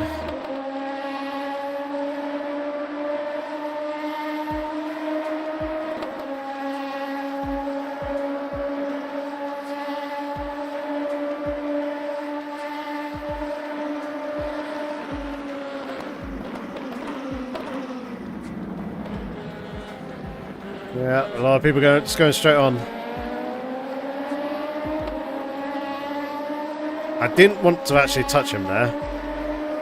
So if it weren't for that, probably would have been able to sling on past, but the touch just killed my momentum.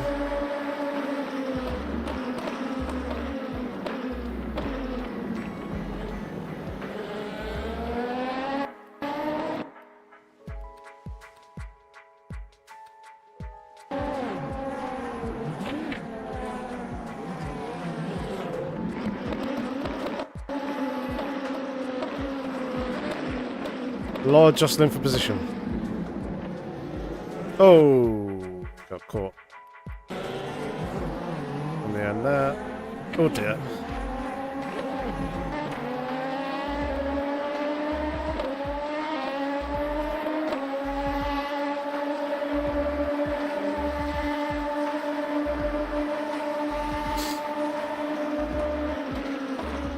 that was me just being very, very brave and aggressive. That worked nicely.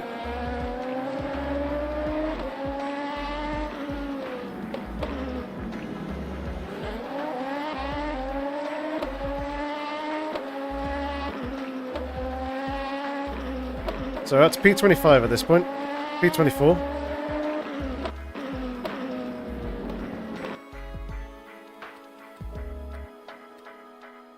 So much going on.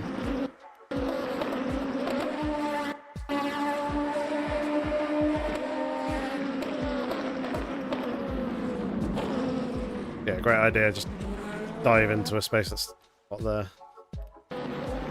Take that poor guy out.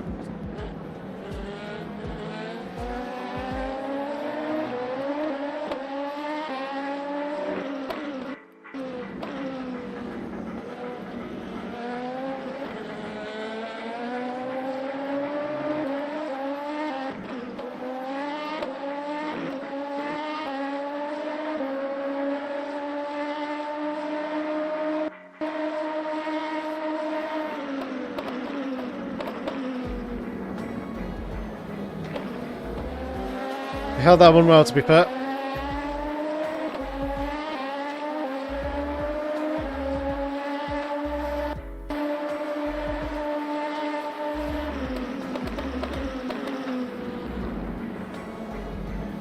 No one waits.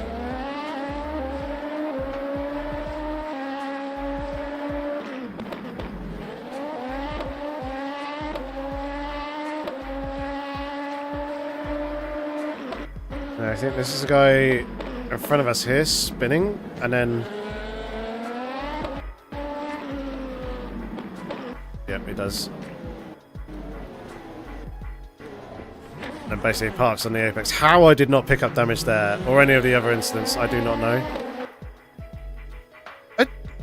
In replay it's saying I did pick up damage there. Interesting. Was it Shoals? Yes, it was Shoals. Oh dear. So we brake too hard and then spun. Rolling and then gets hard on the brake and stops bang right at the apex.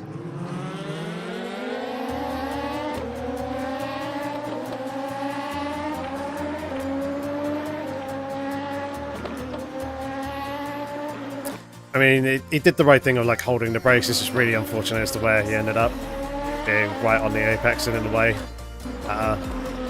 Tricky angle, and then that was an annoying send. Just lifting and coasting, and then he just from nowhere. He was quite a way back on that.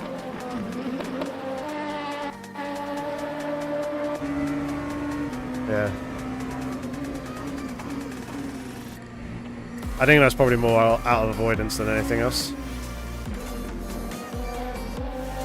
So I did get on the brakes quite early.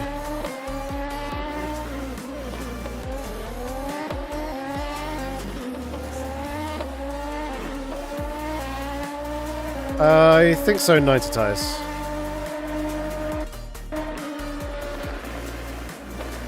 Either that or I didn't have damage and replay just thinks I do have damage. This was fun.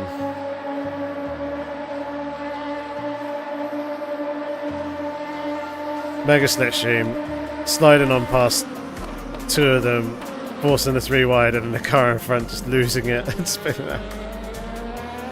I'll take that one, thank you very much.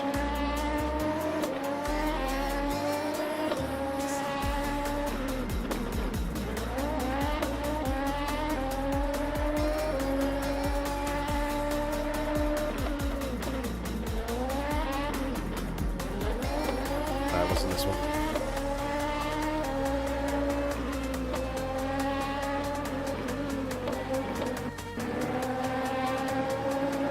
That was a nice move.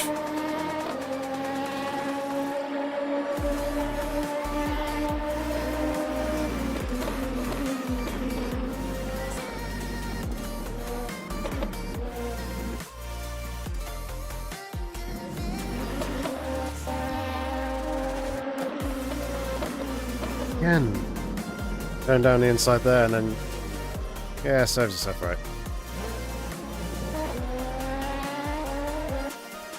Don't be making moves into the final chicane. Doesn't really work.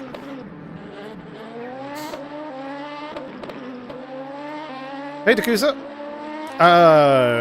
Very interesting. Started P5. Got knocked down to 30 something.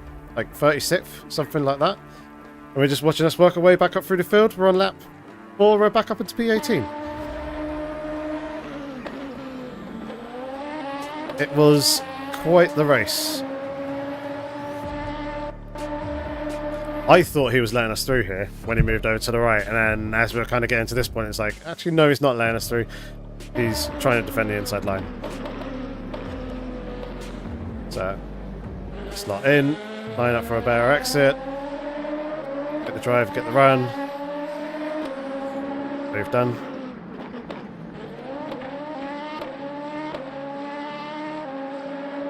You want to see triple overtake?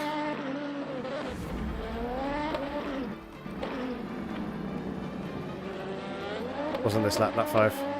When was triple overtake? We saw triple overtake just now.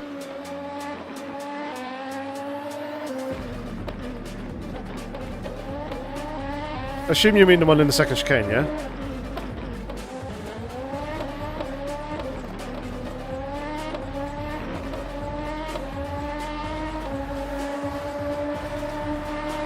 We had such good straight line speed. We had really good straight line speed in comparison to other people. And this wasn't with the car in its fastest setup.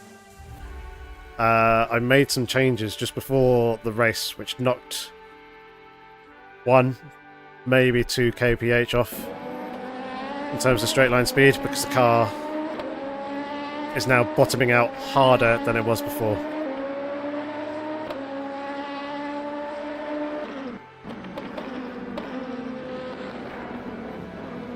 But what it was doing previously was becoming quite loose through the high-speed stuff about 3 laps in. And it was just wearing the rear tyres and making them too hot too quickly, so I had to take some of the packers out on the rear to allow it to squat a little bit more in the higher speed stuff and not sit on the packers quite so heavily, which then meant that the car bottoms out a bit more on the straights and has cost us a bit of top end.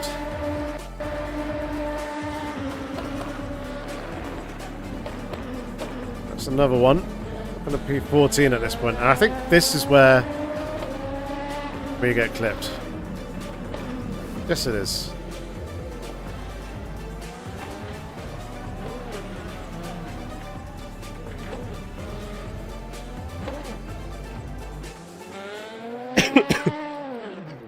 So I saw this unfolding. Yeah, just braking too hard. Lost it, and then I'm trying to like straighten up and let them go through, but and at the same time take the corner. That was a bit 50-50 on both of us. I was going when I probably shouldn't, and you probably could have done it a little bit more. Apparently I did get damage. Front left. Move rear spring? No.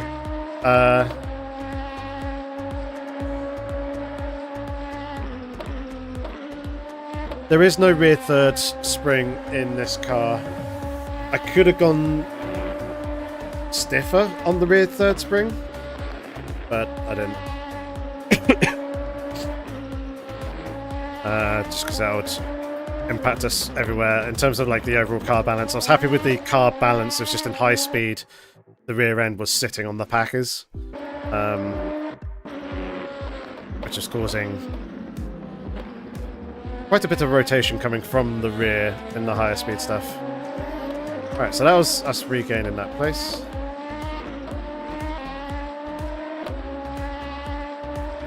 I did. Oh, from the damage? No. Okay, yeah, so I hit 329 there. Which is actually pretty good. That's,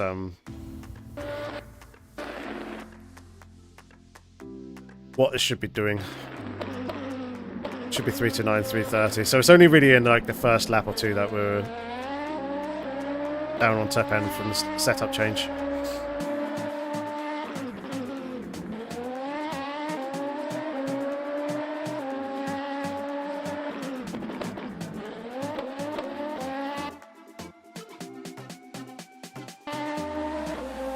ELMS pool Ricard. When is that?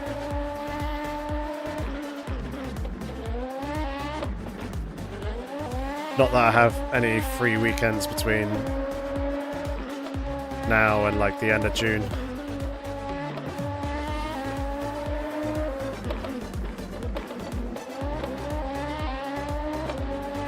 So probably can't really do it, annoyingly.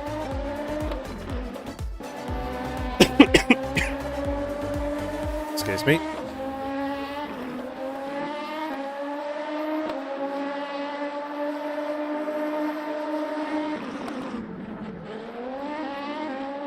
Two for one there. Oh, one of them is back marker.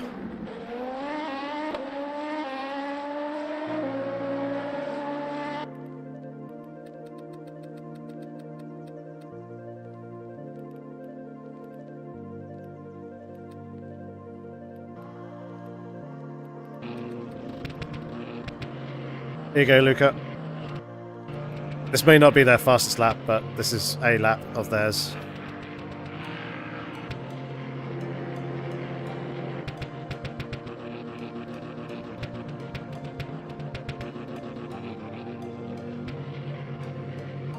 Obviously quite laggy because we're quite far from Warner on the other side of the circuit.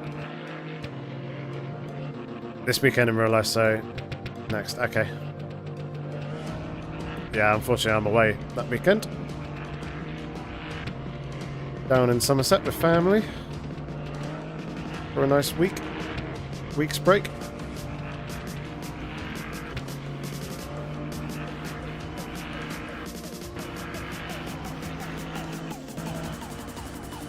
Oh, he's lifting and coasting.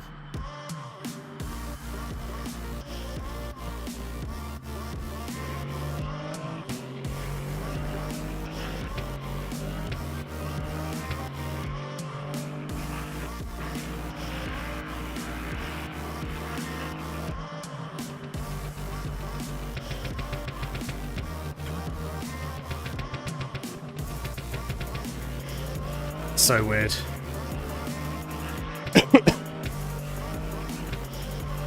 That certainly will, Dakusa, thank you.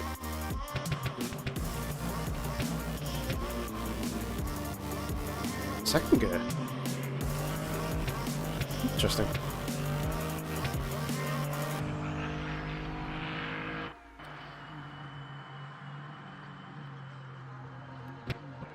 Coasting all the way through that.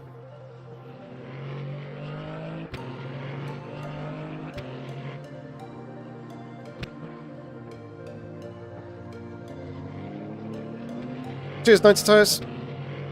Yeah, next live stream will be Thursday evening, European Le Mans Series, as per usual. So that should be good fun. Back in the LMP3 again.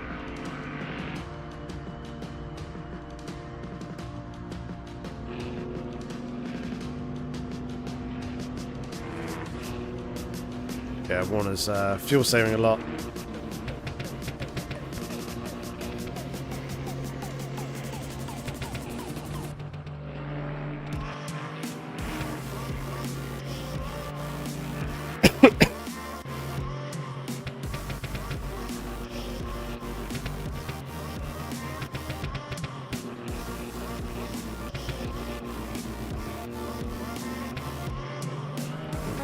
Chain posting quite a bit there.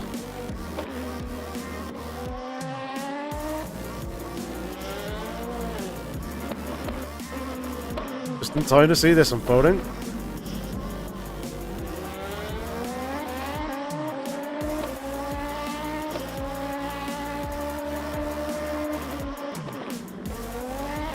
And then something else happened to us, because we ended up behind that guy again.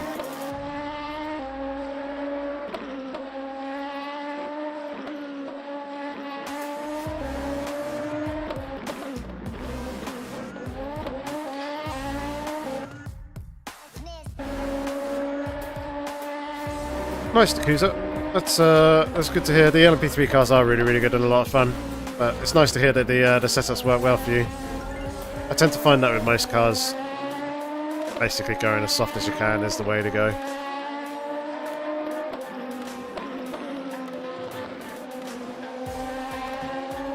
The only thing with the LMP3 cars is you can't go minimum camber like you can with the others. Actually keeping camber in is beneficial.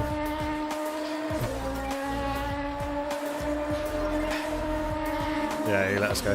Right, let's take a look at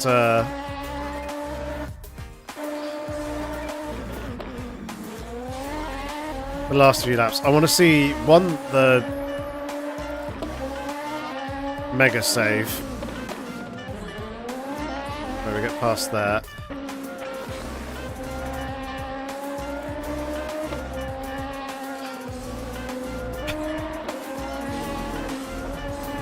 How I didn't die there, I do not know.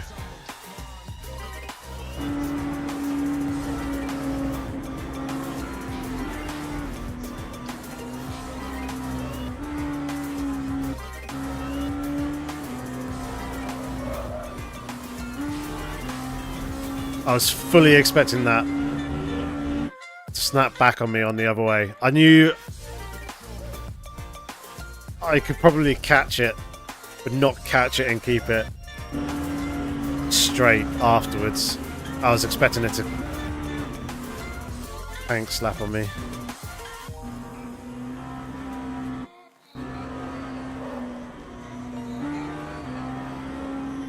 It probably would have been a full second if I hadn't at that moment. That could have been the difference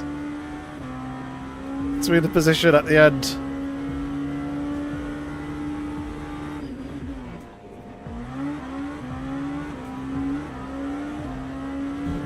I think this is the final lap. Yeah.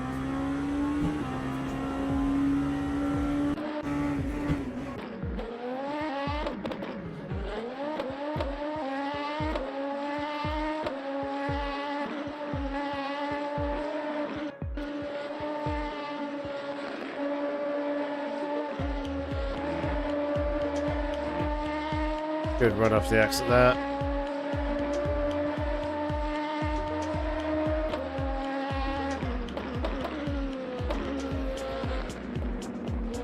Nice use of the curbs. And I think I pushed a little bit. I shouldn't have touched the accelerator here. That little push there took me off of hopping the inside here and put me a little bit wide, which then mean I'd have to hesitate getting on the exit here and not being quite as straight as I would have liked to have been.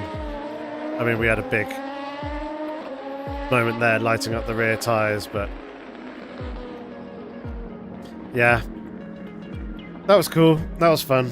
It was a good race. I obviously frustrated with the incidents that we had because it could have been up much higher than we actually were, but it was still enjoyable nonetheless, and probably more entertaining for you guys than if we were still kind of in 5th position by the end of the lap where it started and kind of in clear air. So yeah, hope that you enjoyed that live stream. Please give it a like if you did, and yeah, Thursday evening we'll have the next round of the European Le Mans Series at the next circuit, whatever that track may be. Can't quite remember off the top of my head, and I've just quit the game, so I can't be asked to go and have a look or load it back up to go have a look. Either way, I look forward to seeing you on Thursday, and there may be a video or two coming out on Thursday as well, because Assetto Corsa Rally is updating itself, releasing 0.4, so there'll be videos with the new content there. But I look forward to seeing you in the next one. Thank you very much for watching. Have fun, stay safe, take care.